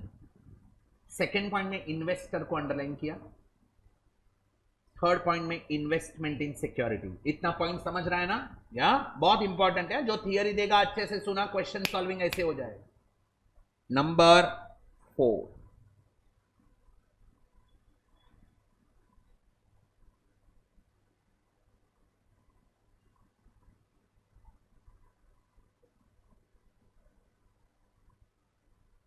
क्या लिखा? Investment in securities. दो टाइप के सिक्योरिटीज रहेंगे।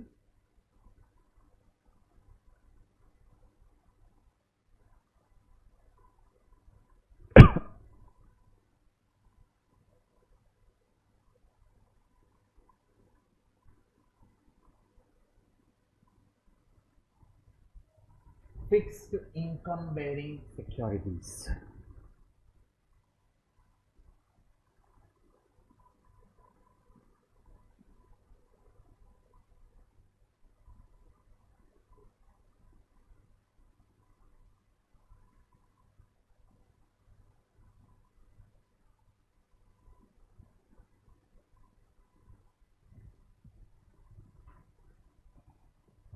Variable income bearing security.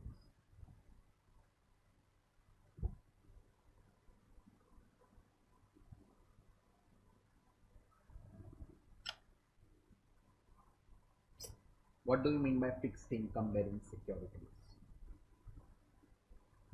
The securities, the securities which has fixed rate and fixed date of income, जिसका रेट एंड डेट दोनों फिक्स्ड है, that will be fixed income bearing securities. Example, investment in debentures. मैंने Tata limited के debenture में investment किया है। The moment I will invest money in Tata limited debenture, Tata limited वाले मुझे इंटरेस्ट पे करेंगे। इंटरेस्ट का डेट भी फिक्स्ड रहेगा एंड रेट भी फिक्स्ड रहेगा। That type of security is called as fixed income bearing security. Do you agree with this?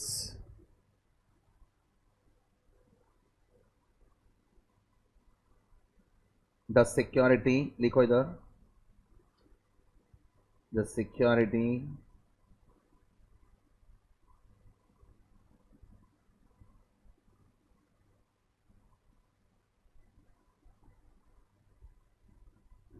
which have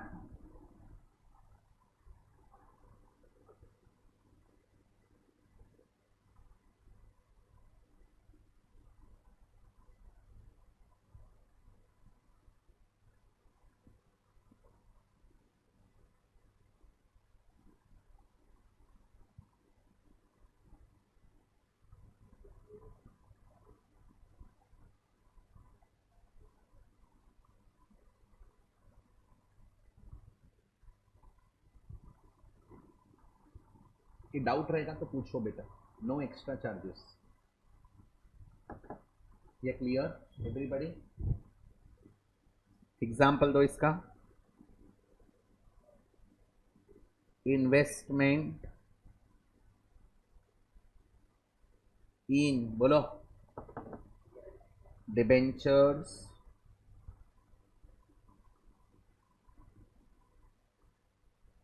government bonds and securities.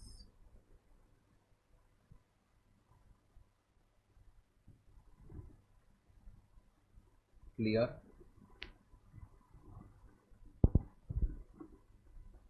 Manageable? Shall I? Now variable income bearing securities.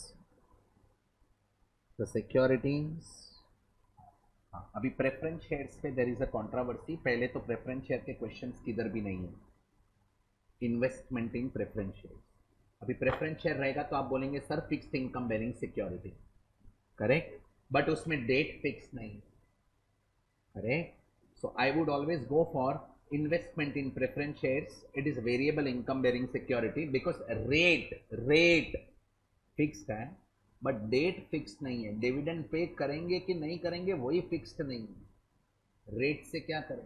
Profit रहेगा तो हम preference share को dividend देंगे, profit ही नहीं है तो preference share को भी डिविडेंड नहीं मिलेगा, because dividend is distribution of profit. If there is no profit, no dividend. Yes, fixed deposit, bank deposit you are talking about. Okay, it will be fixed income bearing securities. But अगर आप schedule 3 company का balance sheet बनाते हो, उसमें हम उसको cash and cash equivalent में डालते हैं.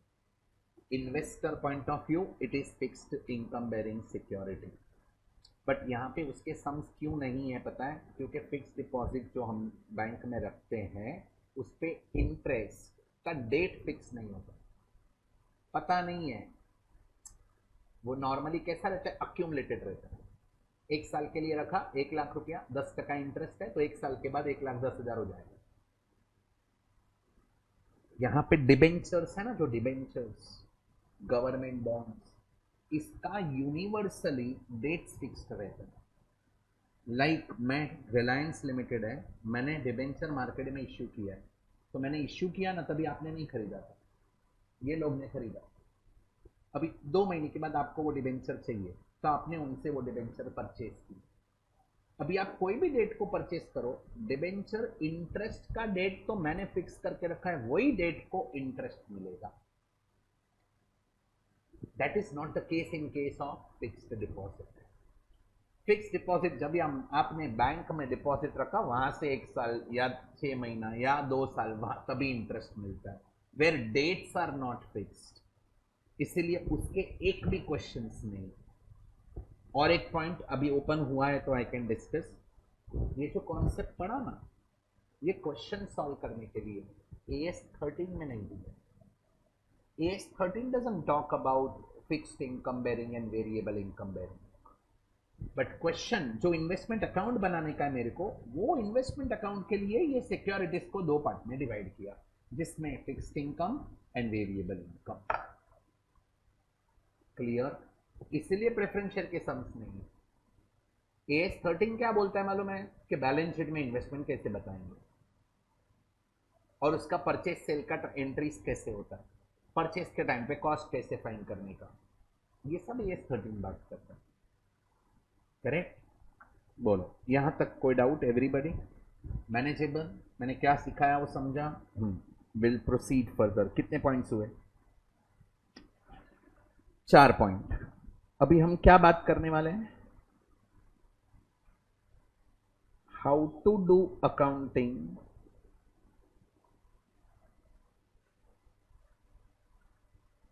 फॉर इन्वेस्टमेंट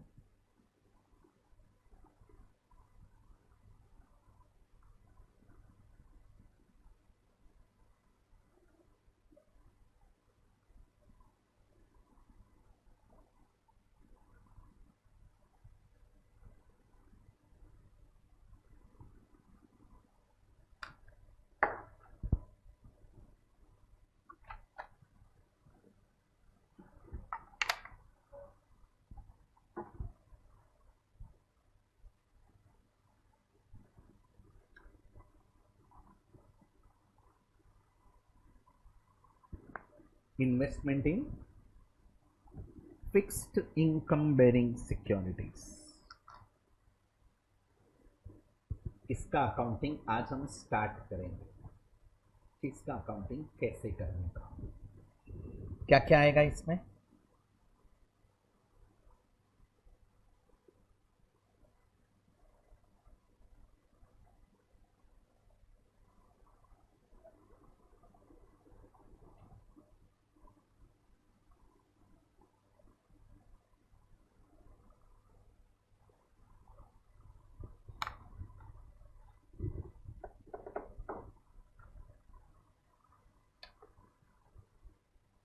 स्टार्ट करो. ध्यान से सुनना. अभी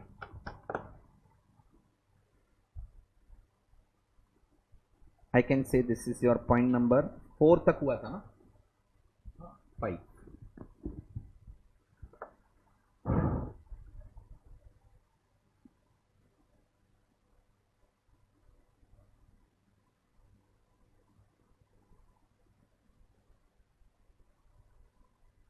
बोलो. इन्वेस्टमेंट इन डिबेंचर्स और गवर्नमेंट सिक्योरिटीज, उसमें क्या क्या ट्रांजैक्शंस पॉसिबल हैं? What are the transactions possible? चलो, मेरे पास रिलायंस के डिबेंचर्स हैं, क्या क्या ट्रांजैक्शंस पॉसिबल है आप बोलो, मैं नहीं बोलेगा। Purchase, perfect, purchase of investment will be one of the transaction, बोलो। और सेल और इंटरेस्ट रिसीव्ड, बस 3 transaction, chapter over. Fixed income bearing securities over. गया कि गया? 3 ही ट्रांजैक्शन रहेंगे, purchase, sale and interest received. Interest किसके पास से मिलेगा? कंपनी, इश्यूअर के पास से, क्योंकि गवर्नमेंट बॉन्ड रहेगा तो गवर्नमेंट से मिलेगा। इश्यूअर बोलने का, किससे मिलेगा इंटरेस्ट? इश्यूअर के पास से। कभी मिलेगा? ड्यू डेट पे मिलेगा। क्या डेट पे मिलेगा? Due date. किसको मिलेगा? जो ड्यू डेट को डिबेंचर होल्डर रहेगा उसको मिलेगा। जो ड्यू डेट को इन्वेस्टर रहेगा उसको मिलेगा। ये गया कि गया? हेलो।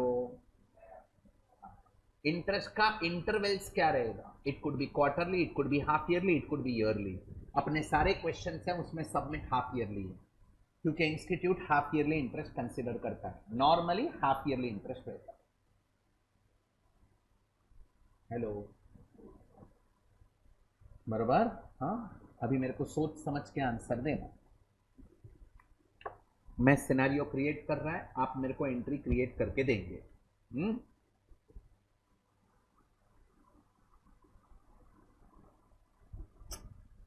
1st April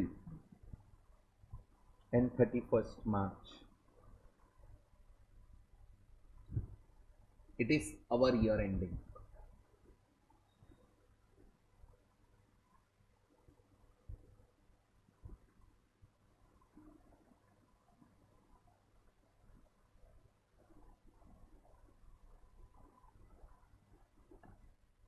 मैंने रिलायंस के डिबेंचर में इन्वेस्ट किया है एंड रिलायंस इंटरेस्ट क्या डेट को पे करता है? 30th June and 31st December. Clear? अभी मैंने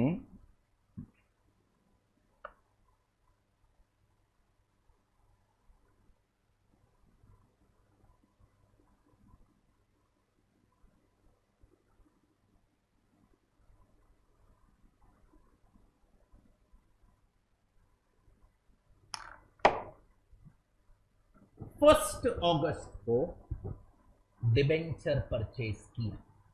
पहले मेरे को आंसर देना, ये डिबेंचर किसके पास से परचेज किया? प्रीवियस होल्डर के पास से, कंपनी से नहीं। रोज कंपनी का बिजनेस नहीं है डिबेंचर परचेज सेल करने का। शेयर मार्केट में मैं मॉर्निंग में शेयर्स परचेज किए हैं, किससे लिए रहेंगे? मैंने प्रीवियस ओनर के पास से, जो प्रीवियस इक्विटी शेयर होल्डर रहेगा उसके पास से। कंपनी, मैंने रिलायंस के शेयर खरीदे तो क्या रिलायंस फ्री बैठा है? अनंत अंबानी फ्री बैठा है? नहीं। कंपनी शेयर एक ही बार इश्यू करता है आईपीओ के टाइम पे। फ्यूचर में further IPO, further public offer, that is FPO के टाइम पे। बाकी डेली बाइंग सेलिंग में company is not involve. It is a buying and selling between 2 investors. So मैंने डिबेंचर परचेज किए, 1 अगस्त को परचेज किए। तो मैंने किसके? आप सब डिबेंचर होल्डर्स हो रिलायंस के, मैंने आपसे डिबेंचर परचेज किए। What is your good name sir? Pranav. मैंने प्रणव के पास से 1 अगस्त को डिबेंचर परचेज किए, बरोबर है? मैंने पूछा क्या प्राइस? तो नॉर्मली डिबेंचर का फेस वैल्यू 100 रुपीज होता है। नॉर्मली शेयर्स का फेस वैल्यू, इक्विटी शेयर का फेस वैल्यू 10 रुपीज होता है। कुछ नहीं दिया है तो बाकी face value can be anything. So 100 rupees का डिबेंचर मार्केट में 102 रुपीज का भाव चालू है, बरोबर है? क्यों ऐसा? आप प्रीमियम पे क्यों ऐसा मार्केट में 102 में क्यों घूम रहा है? डिमांड ज्यादा है। क्यों डिमांड ज्यादा है? Perfect. Interest rate is more as compare to RBI rate और बैंक रेट. बैंक में डालेंगे, डिपॉजिट करेंगे तो 7% मिल रहा है, मेरा डिबेंचर 8% वाला है, तो demand is more. And demand ज्यादा है तो ये बोल रहा है सर 100 का डिबेंचर है, मैं 102 में देगा, तो प्राइस बढ़ गया. बट 100 का डिबेंचर 1000 में नहीं मिलेगा, उतना इंटरेस्ट रेट में डिफरेंस नहीं रहता है बॉस, उतना डिमांड नहीं बढ़ता है डिबेंचर्स का, बिकॉज अल्टीमेटली तो वो डेट है ना. इक्विटी शेयर में बढ़ सकता है डिमांड मोर, तो प्राइस फ्लक्चुएट होते रहता है. डिबेंचर का प्राइस उधर ही नियर बाय रहता है 100 के आजू बाजू. तुमको मेरा लैंग्वेज समझता है. मैं नेक्स्ट लेक्चर कल ही है, उसका बैकग्राउंड क्रिएट कर रहा हूं. कल एक भी जन एब्सेंट नहीं रहने का. कल है ना अपना लेक्चर? ओके, परसों है. ओके, वो सोच रही है बाजू वाली बात छोड़ नहीं यार, परम दिवस. एनीवे, यहां तक क्लियर एवरीबॉडी? मैं क्या बोल रहा है समझ रहा है? So the point of discussion, मैंने 1 अगस्त को प्रणव के पास से डिबेंचर परचेज किए 102 रुपीज में. करेक्ट? मैं क्या एंट्री करेगा? मैं इनको 102 रुपीज दे देगा 1 अगस्त को, तो ही विल बी हैप्पी कि ये और भी कुछ डिमांड करेगा.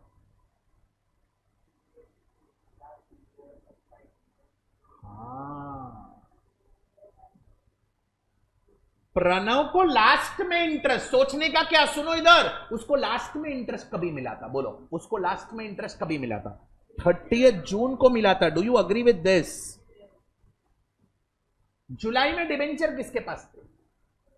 उसके पास थे ना, तो वो 1 महीना उसके पास थे ना डिबेंचर, तो उसको 1 महीने का इंटरेस्ट मिलना चाहिए ना. मैं क्या बोलेगा, तू मेरे को डिबेंचर बेच दे, मैं परचेस करता हूं. वो बोलेगा सर मेरा 1 महीने का इंटरेस्ट. मैं बोलेगा कंपनी से ले, मेरे से क्यों ले रहा है? तो बोलेगा no sir, you have to pay. मैं बोला मैं क्यों पे करूं? बोलते सर आज आप पे करो वो 1 मंथ का इंटरेस्ट, फिर जब भी ड्यू डेट आएगा 31 दिसंबर, तभी कंपनी आपको पूरे 6 महीने का इंटरेस्ट पे करेगा. बोलो लॉजिकल? पक्का? तो मैं आज प्रणव को क्या पे करेगा while purchasing investment? What I will pay? Come on. I will pay cost plus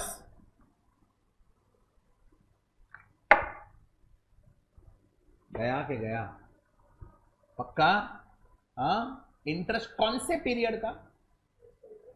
from last due date to the date of transaction. From last due date to the date of transaction.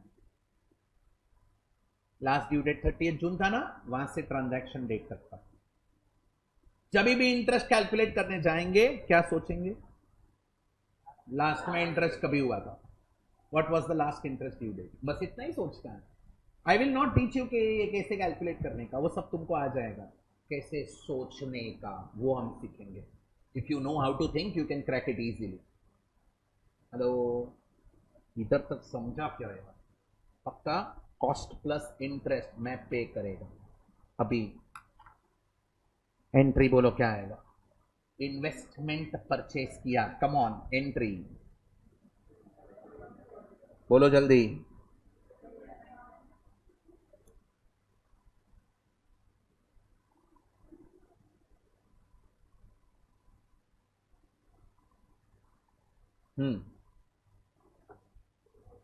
Debenture account debit के investment account debit? We can not write debentures. Debentures लिखा तो ऐसा लगता है हम company है.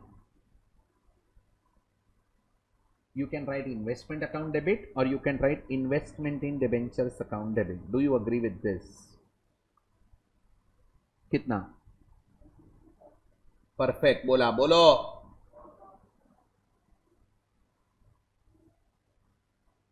Investment will be debited by cost. How to get this cost?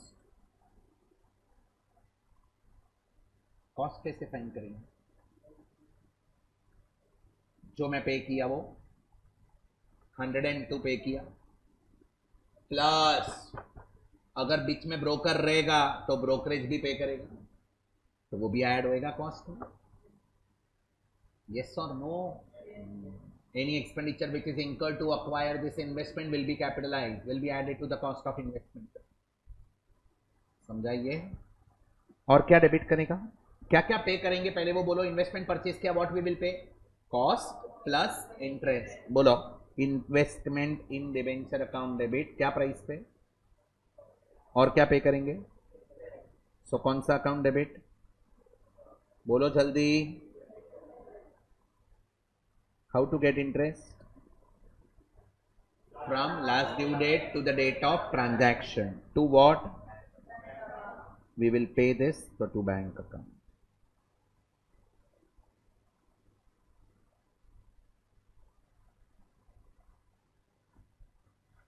थोड़ा समझा कि नहीं समझा.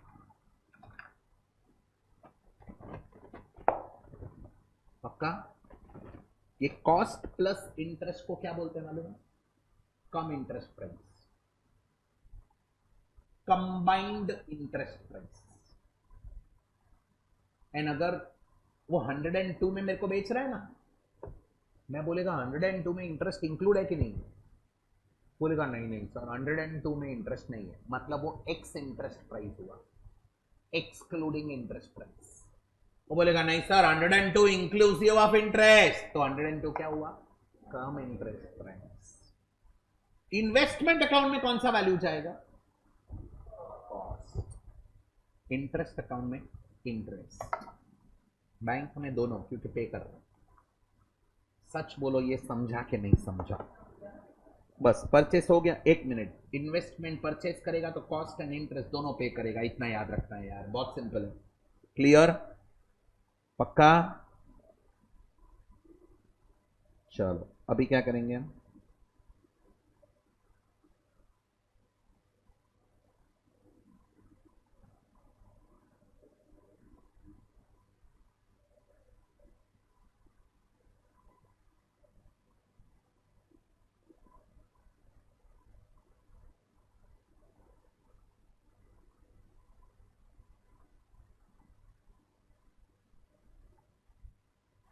प्रणव के पास से मैंने डिबेंचर परचेस किया था. अभी आपका नाम क्या सर, व्योम. व्योम को मैंने डिबेंचर 2 महीना रह के बेच दिया, तो अभी मैंने इसको डिबेंचर बेचा तो मुझे क्या मिलेगा, वो ठीक है, क्या प्राइस मिलेगा, कॉस्ट सेलिंग प्राइस. इन्वेस्टमेंट बेचेगा कॉस्ट पे ही बेचेगा, no profit no loss. Selling price, what I will receive, selling price plus interest. Interest कौन से पीरियड का, from last due date to the date of transaction. बोलो entry क्या है.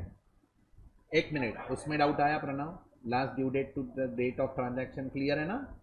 तू सोचना, तेरे को इंटरेस्ट तूने बेचा था ना, तेरे को लास्ट ड्यू डेट से डेट ऑफ ट्रांजैक्शन का ही मिला था. एंट्री बोलो इधर, बैंक अकाउंट डेबिट. कितना,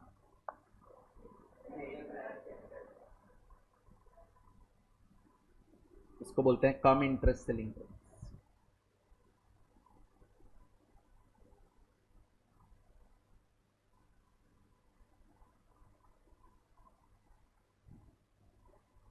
कितना, बोलो. लॉजिकली कॉस्ट आना चाहिए, बिकॉज इन्वेस्टमेंट अकाउंट में कॉस्ट आता है. करेक्ट. टू व्हाट,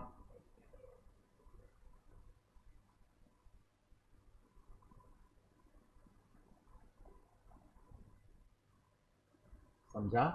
अभी मेरे को बोलो, ये इन्वेस्टमेंट में मैंने सेलिंग प्राइस लिख दी है, इसमें प्रॉफिट या लॉस रहेगा कि नहीं रहेगा. So whenever there is a sale we have to calculate profit और लॉस. जब भी सेल होगा तभी तभी प्रॉफिट और लॉस होगा. हम लोग को फाइंड करना पड़ेगा वो. सो प्रॉफिट और लॉस फाइंड करके हम किधर ट्रांसफर करेंगे, पीएनएल. क्लियर.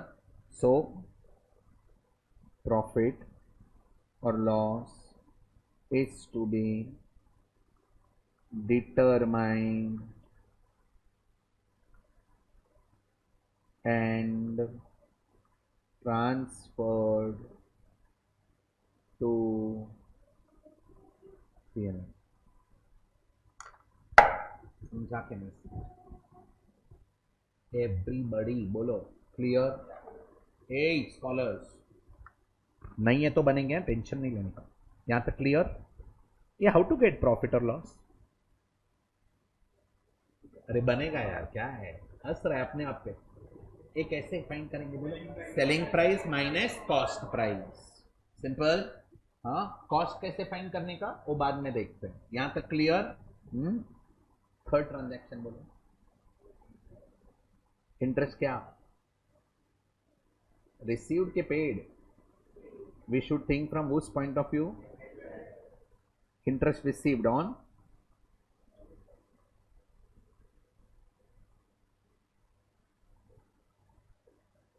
एंट्री बोलो। ये किसके पास से रिसीव करेंगे? ये प्रीवियस हो, इश्यूअर के पास से, कंपनी के पास से। ड्यू डेट को तो कंपनी देगा ना इंटरेस्ट। ये बोलो यार, एंट्री बोलो। टू हो गया, खत्म। Bank to interest.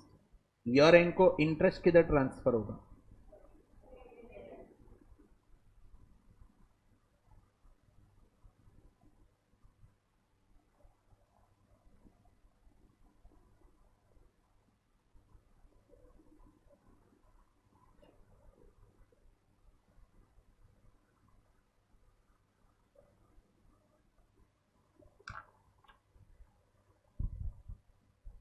Clear? Any doubt? That's it. 3 transaction. सच बोलो, समझा? पक्का? लिखा आप लोग ने? फाइला सिर्फ देख रहे थे? लिखो जल्दी। मस्त फुर्सत में बैठे रहते बालकनी में और देखते रहते। डन? चलाए?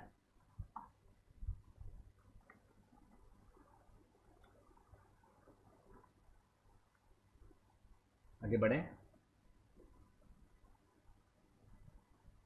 कितना पॉइंट्स हुआ? 5th हो गया ना? हाँ,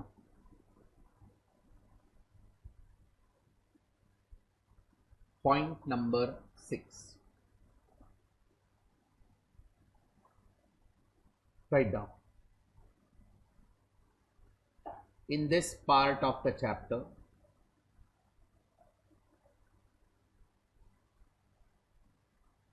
we will prepare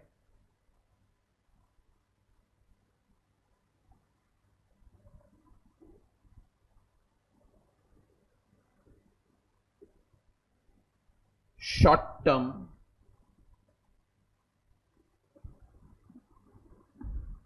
investment in securities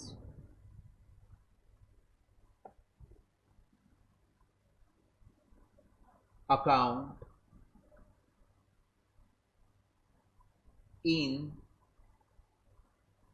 investment in, एक minute, investment in short term investment in securities account in columnar form, columnar form.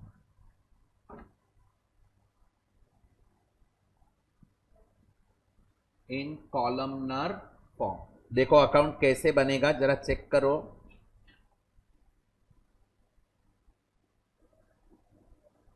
सबसे इंपॉर्टेंट पॉइंट क्या है मालूम है? कौन से इन्वेस्टमेंट का अकाउंटिंग करने वाले हैं। ये देखो, चैप्टर खत्म होने के बाद भी पब्लिक को ये सब पता नहीं रहता है मार्केट में कि इन्वेस्टमेंट अकाउंटिंग सीखा हमने, ये अकाउंट बनाए। कौन से इन्वेस्टमेंट का अकाउंट बनाया? शॉर्ट टर्म का कि लॉन्ग टर्म का? शॉर्ट टर्म का। AS 13 covers both, but accounting जो सीखेंगे वो शॉर्ट टर्म का सीखेंगे। आप बोलेगा नहीं सर हमको लॉन्ग टर्म का भी सिखाओ। चलो खेलते हैं। Long term investment purchase, chapter खत्म। शॉर्ट टर्म इन्वेस्टमेंट रहेगा तो परचेज, सेल, परचेज, सेल होते रहेगा तो उसका 4-5 ट्रांजैक्शन रहेगा तो 7 मार्क का क्वेश्चन बनेगा। इसलिए जो भी अकाउंटिंग सीखेंगे वो किसका रहेगा? Short term investment accounting. ये सब होने के बाद मैं जाता हूं ना बैच में, तभी मेरे को समझता है कि ये पता ही नहीं है। क्योंकि मैं अकाउंटिंग स्टैंडर्ड में स्टार्ट करता हूं तो मैं पूछता हूं एज 13 हुआ? बोलता है हुआ। बोलो कौन सा अकाउंटिंग सीखा उधर? लॉन्ग टर्म इन्वेस्टमेंट के शॉर्ट टर्म? तो दे डोंट नो, बिकॉज वो थियरी में कवर ही नहीं हुआ है, किसी ने बोला नहीं है। हम किसका अकाउंटिंग सीख रहे हैं? Short term investment accounting. Remember this, I hope you understood this point, correct. अभी एक कॉलमनर फॉर्म में कैसे बनेगा देखो तो, इधर इधर इधर इधर इधर इधर।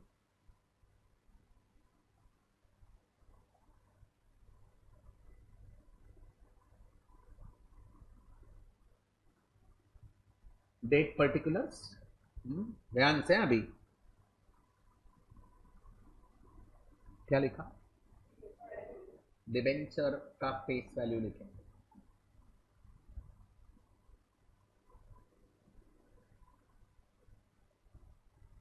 इंटरेस्ट कॉलम बनेगा,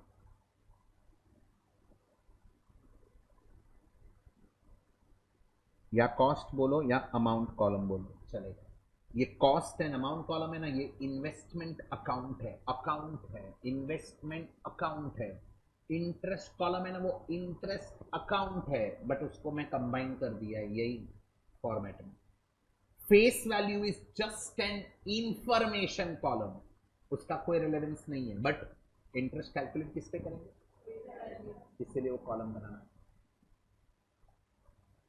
ये समझा कि नहीं समझा?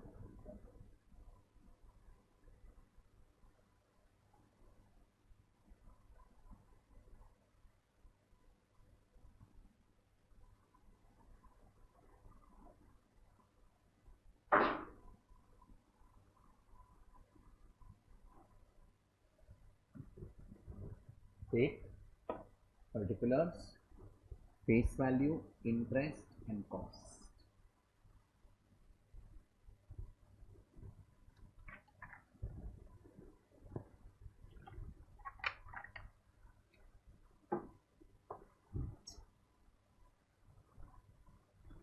बोलो यहां तक समझा? Face value column is just an information column, interest column is interest account and cost column is investment account। लिख के रखो, किधर नहीं समझता है तो। Face value is just an, ये पॉइंट समझता कि नहीं समझता? Investment account.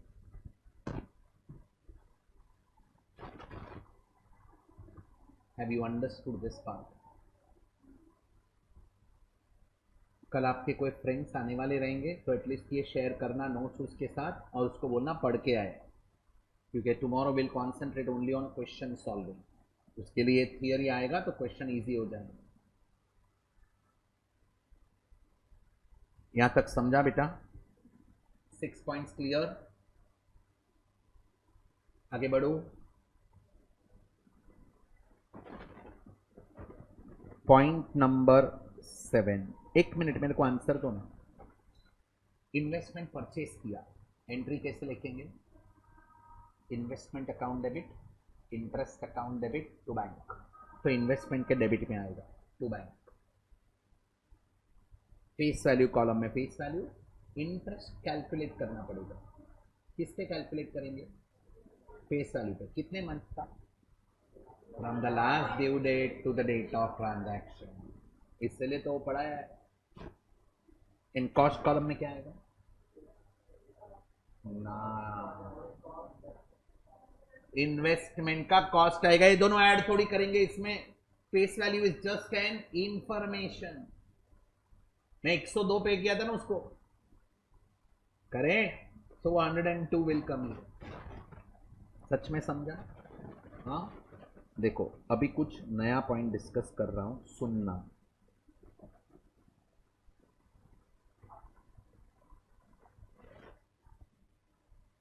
क्या लिखा? Transaction price.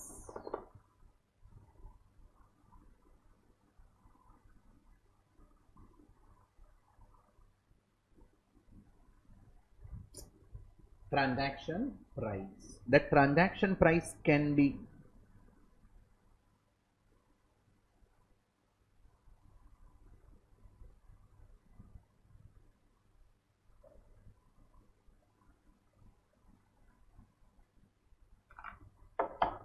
which price? Come interest price और x interest price. कम इंटरेस्ट मतलब कंबाइंड इंटरेस्ट, एक्स इंटरेस्ट मतलब एक्सक्लूडिंग इंटरेस्ट. अग्रीड?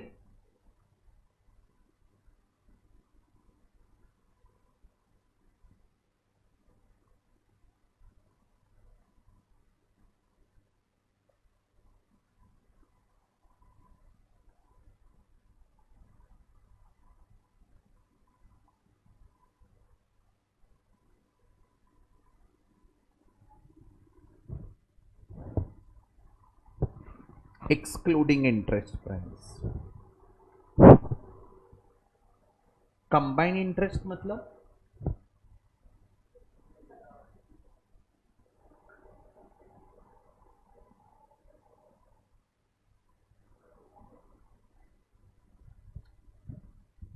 इसमें कॉस्ट एंड इंटरेस्ट दोनों इंक्लूड रहे. ये अगर कंबाइंड इंटरेस्ट प्राइस दिया है तो हमें क्या करना पड़ेगा पता है? कॉस्ट अलग करना पड़ेगा, इंटरेस्ट अलग करना पड़ेगा. कॉस्ट कॉस्ट कॉलम में जाएगा, इंटरेस्ट इंटरेस्ट कॉलम में जाएगा. ये समझा कि नहीं समझा? क्वेश्चन में क्या देंगे मालूम है? 100 debentures purchase at 102 ex interest. तो उसमें इंटरेस्ट नहीं है, तो वो 102 इंटू 100 सीधा कॉस्ट कॉलम में जाएगा. करेक्ट. दूसरा transaction 50 debentures purchase at 102 come interest. अब इसमें इंटरेस्ट है तो सेपरेट करना पड़ेगा. Meaning clear?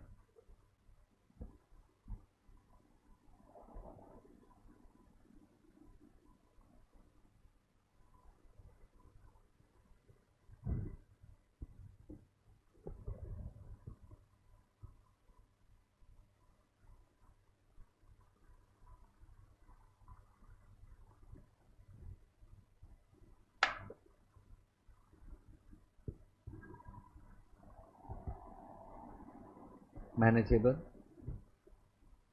बोलो.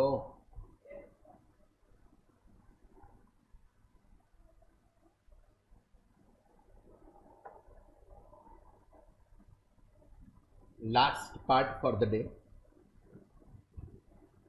वेरी इंपॉर्टेंट एरिया, थियरी का लास्ट पार्ट. बाद में और थियरी किधर आएगा पता है? वो जब भी सेकेंड पार्ट सीखेंगे ना उसमें आएगा. सेकेंड पार्ट मतलब वेरिएबल इनकम बेरिंग सिक्योरिटी सीखेंगे, उसमें आएगा. ये फिक्स्ड इनकम बेरिंग सिक्योरिटी का थियरी हो गया. करेक्ट? हाँ, अभी सुनना अच्छे से, वेरी इंपॉर्टेंट डिस्कशन. ये AS13 का कोर पार्ट है. क्या लिखा? वैल्यूएशन ऑफ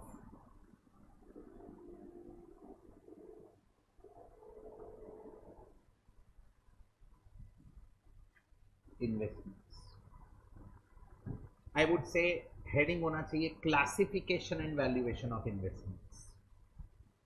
क्लासिफिकेशन मतलब टाइप्स. AS13 के हिसाब से, as per AS13 there are two types of investments.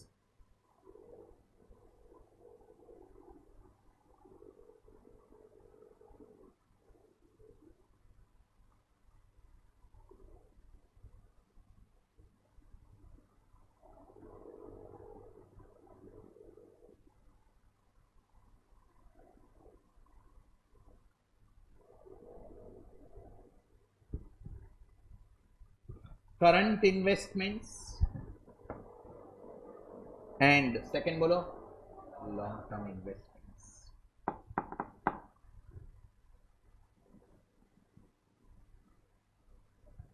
What do you mean by current investments? Short term investments which are intended to be disposed of within a period of 12 months. And long term investments are other than current investments. Language यही दिया है, current and long term. Current and long term AS 13 का language है, मैंने mistake नहीं किया है. बहुत जन को लगेगा करंट एंड नॉन करंट होना चाहिए. नो, एएस 13 का लैंग्वेज है current investment and long term investments. Schedule 3 का लैंग्वेज अलग है. वापस शेड्यूल 3 कंपनी का बैलेंस शीट सीख के आया रहेगा, उसमें current investment non current investment बोला है. एएस 13 में क्या बोला है? Current investment and long term investment. ये सब कैसे हम लोग को अंदर घुसे हुए हैं तो पता है, क्योंकि सब हमने एनालिसिस करके आए हैं. अग्रीड. बहुत जन इधर short term long term, short term long term खेलते हैं, ठीक है. बट एएस 13 बोलता है current investments and long term investments. अभी ध्यान से सुनना भाई, बहुत इंपॉर्टेंट है, इस पे तो पूरा गेम है. At the year and, if I will have any investment, can I say that investment is a closing investment? Can I say that investment will appear in the balance sheet? हाँ, ये investment balance sheet में क्या भाव पे दिखेगा, उसको बोलते हैं valuation of closing investment. At what value investment will appear in the balance sheet? Closing investment को हम क्या valuation देंगे? That is valuation of investments. If it is short-term investment, current investment, then current investment is valued at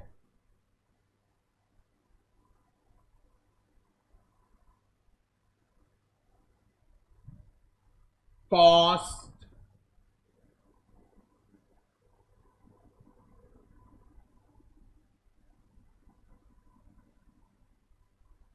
और fair value. Standard का language है fair value, which is similar to market value.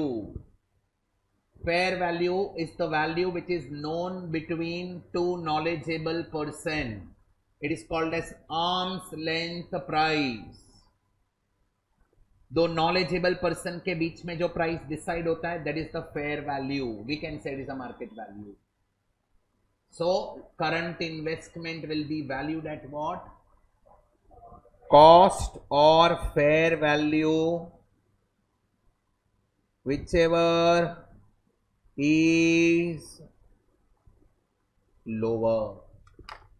अभी मुझे सोच समझ के answer देना. Part 1 में जो इन्वेस्टमेंट अकाउंट बनाने वाले हैं वो शॉर्ट टर्म इन्वेस्टमेंट का है कि लॉन्ग टर्म इन्वेस्टमेंट का? Short term. तो उसमें ये प्रिंसिपल अप्लाई होएगा. क्वेश्चन में कॉस्ट दिया रहेगा, फेयर वैल्यू भी दिया रहेगा. You have to compare it and we have to find out whichever is lower, that will be the value of closing investment. अगर फेयर वैल्यू कम है तो, मार्केट वैल्यू कम है तो मार्केट वैल्यू पे होगा, अग्रीड, बट लॉस होगा, क्योंकि इन्वेस्टमेंट ऑलरेडी मेरे बुक में कॉस्ट पे है. 100 रुपीज में मैंने खरीदा था इन्वेस्टमेंट, 100 मेरा कॉस्ट है. इन्वेस्टमेंट मेरे बुक में ऑलरेडी कॉस्ट पे है. ईयर एंड को वैल्यूएशन करने गया, मार्केट वैल्यू इज 100 एंड और आई कैन से 98. अभी मैं 98 पे वैल्यू करेगा, 2 रुपए का क्या होगा? It is called as loss on valuation, that will be transfer to P&L. Went और गॉन? वेंट. पक्का समझाइए.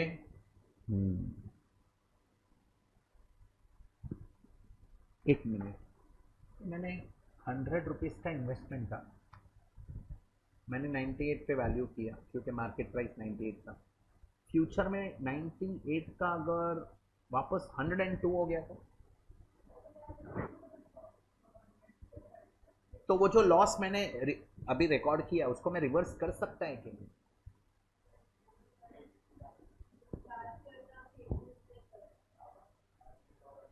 नहीं, तुमको मेरा क्वेश्चन समझा? I purchase one investment for short term. By the way short term है कि लॉन्ग टर्म समझेगा कैसे? It is purely based on the intention of the investor. Intention of the investor. Intention कभी? At the date of acquisition. खरीदा वो दिन intention क्या है बॉस? समझा क्या मैं क्या बात कर रहा है? हाउ टू आइडेंटिफाई करंट है कि लॉन्ग टर्म है? It is based on intention of the investor. कौन से डेट का इंटेंशन? मन तो रोज चेंज होता है ना, कौन से डेट का लेंगे? Acquisition date. करंट है, ओके, मैंने सोचा मैं इसको विद इन 12 मंथ्स बेच देगा, तो करंट इन्वेस्टमेंट है,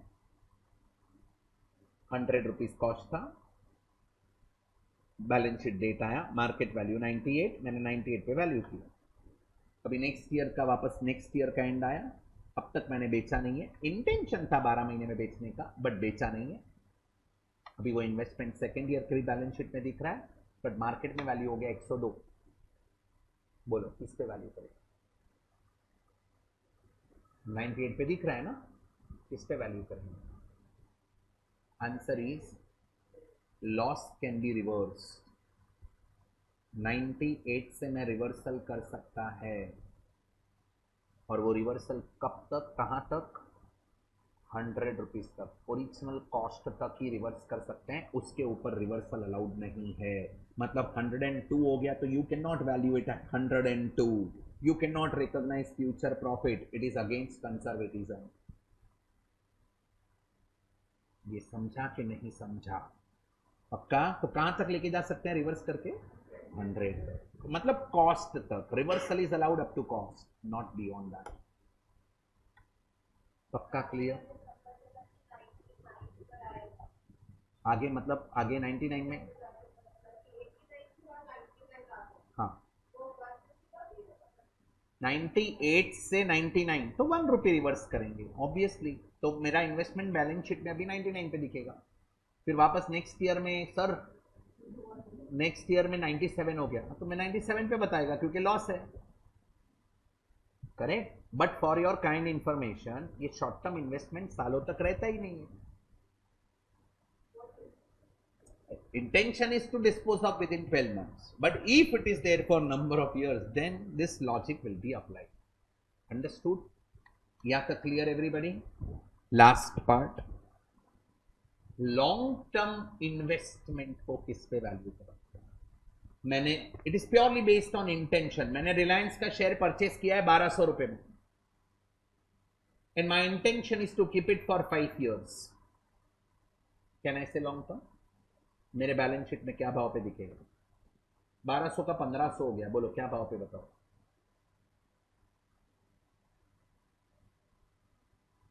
1200 का 1000 हो गया, फेस वैल्यू तो 10 है, इन्वेस्टमेंट फेस वैल्यू पे बताएगा, face value is just 10 information. Balance sheet में इन्वेस्टमेंट बताते हैं कॉस्ट पे, ब्रैकेट में फेस वैल्यू बताते हैं।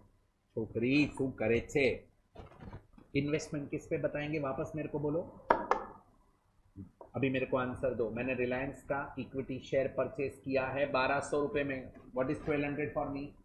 कॉस्ट। इसमें कोई डाउट है? अभी बैलेंस शीट डेट आया, बैलेंस शीट में इन्वेस्टमेंट इन रिलायंस दिखेगा, क्या भाव पे बताओ? मार्केट में 1500 हो गया, 1200 के 1500। आप बोलेगा सर 1500 पे बता दो, मतलब आप फ्यूचर का प्रॉफिट जो अब तक रियलाइज नहीं हुआ उसको रिकॉर्ड कर रहा है boss. It is against conservatism, you can not recognise future gain, no. तो बेचेंगे तभी आएगा, अब तक तो बेचा ही नहीं है। ये 1200 का अगर 1000 रुपया हो गया,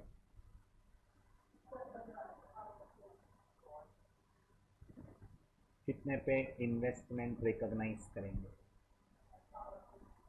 बोलो बराबर है? 1200 पे ही रहेगा कि 1000 पे लेके आओ?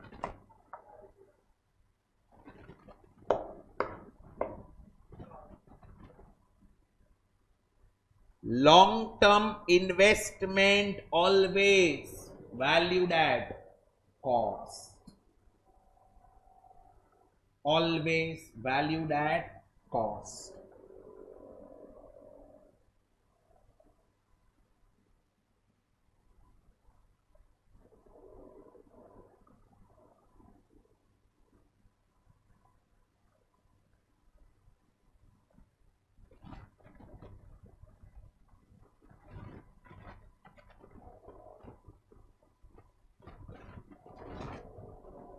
अनलेस, सुन लो इधर, unless the reduction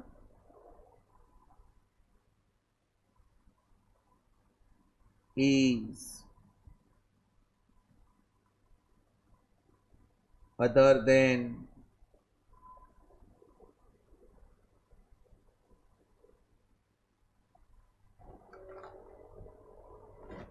unless the reduction is other than temporary। मतलब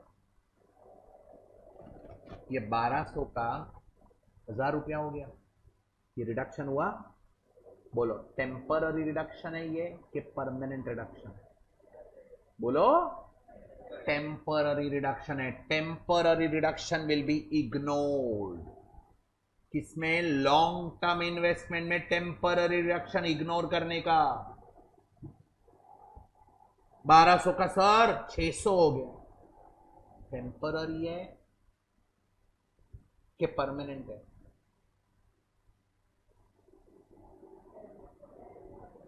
मार्केट गिर गया, वॉर हो रहा है, मार्केट एकदम गिर गया, तो रिलायंस 1200 का 600 हो सकता है? टेम्पररी के permanent?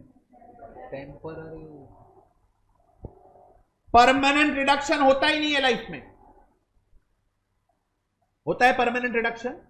Language permanent is not correct language, इसलिए स्टैंडर्ड लैंग्वेज क्या यूज किया है? Other than temporary. मैंने 1200 में रिलायंस का शेयर परचेस किया था और रिलायंस में बहुत सारे हेवी लॉसेस होने लगे, कैश लॉसेस होने लगे, उसके कारण है ना 20 रुपया भाव हो गया। अभी बोलो ये रिडक्शन टेम्पररी है कि परमानेंट? ये भी टेम्पररी है, 1200 का 20। Due to heavy losses in the company, इतने लॉसेस हैं उसके कारण कंपनी का फाइनेंशियल पोजीशन अफेक्ट हो गया है। तो ये टेम्पररी है कि परमानेंट है? So it is neither temporary nor permanent. Permanent बोला मतलब 20 के ऊपर कभी भाव नहीं जाएगा। टेम्पररी बोला तो ये मार्केट फ्लक्चुएशन के कारण लॉस हुआ। ये मार्केट फ्लक्चुएशन का है क्या? No, this reduction is which reduction? Other than temporary. ये टेम्पररी नहीं है, अदर देन टेम्पररी है। परमानेंट भी नहीं है, अदर देन टेम्पररी है। इन दिस सिनेरियो मेरा रिलायंस का शेयर 1200 का कॉस्ट था, मार्केट में 20 रुपया है, मैं 20 रुपये पे वैल्यू करेगा। Otherwise long term investment always be valued at cost, but अगर रिडक्शन अदर देन टेम्पररी है then it will be valued at market price. And मैं जो डिफरेंस है 1180 रुपीज का लॉस पीएनएल में बुक करेगा, that is loss on valuation. एक minute, पहले ये समझा कि नहीं समझा वो बोलो। यस या टेल मी।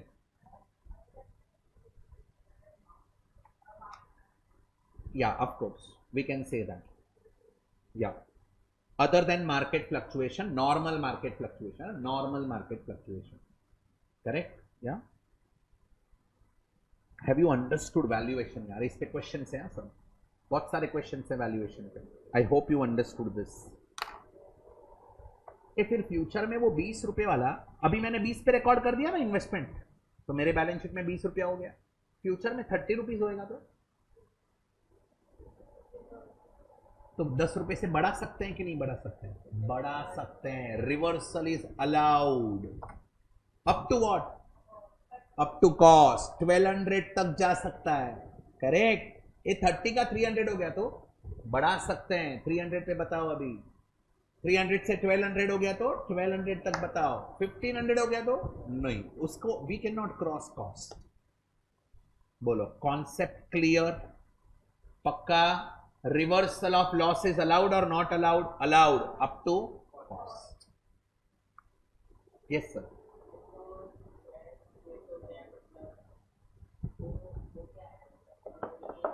नहीं sir, share split is a different concept all together. It is called as subdivision of shares, where company will decrease their face value and company will increase its number of shares. तो उसमें कोई reduction होता है, वो तो सामने आपका shares बढ़ जाता है, इन्वेस्टमेंट विल रिमेन सेम. आप वेल्थ चेक करो, wealth of investor will remain same. Correct. Bonus share में भी प्राइस कम होता है, it will remain same, wealth same रहता है. बोलो और कोई doubt? Have you understood till this? कितना थियरी किया, कितने पॉइंट्स किए? 8. ये 8 पॉइंट्स और अपना maximum fixed income bearing securities होता है. बोलो have you understood 8 points? Theory clear है? अभी नेक्स्ट लेक्चर आज जो करवाया प्लीज रिवाइज करके आना, मैं आके पूछेगा. Correct. I will ask you all, you have to answer, और जो नहीं आए उनके साथ ये शेयर कर देना, so we can start. See if I will feel confident ना कि तुम पढ़ के आया है तो मैं क्वेश्चन में इमीडिएटली जाएगा, नहीं तो मुझे रिवाइज करवाना पड़ेगा डिटेल में. So better you read and come. Correct? Thank you very much. See you in next lecture. Bye. Take care.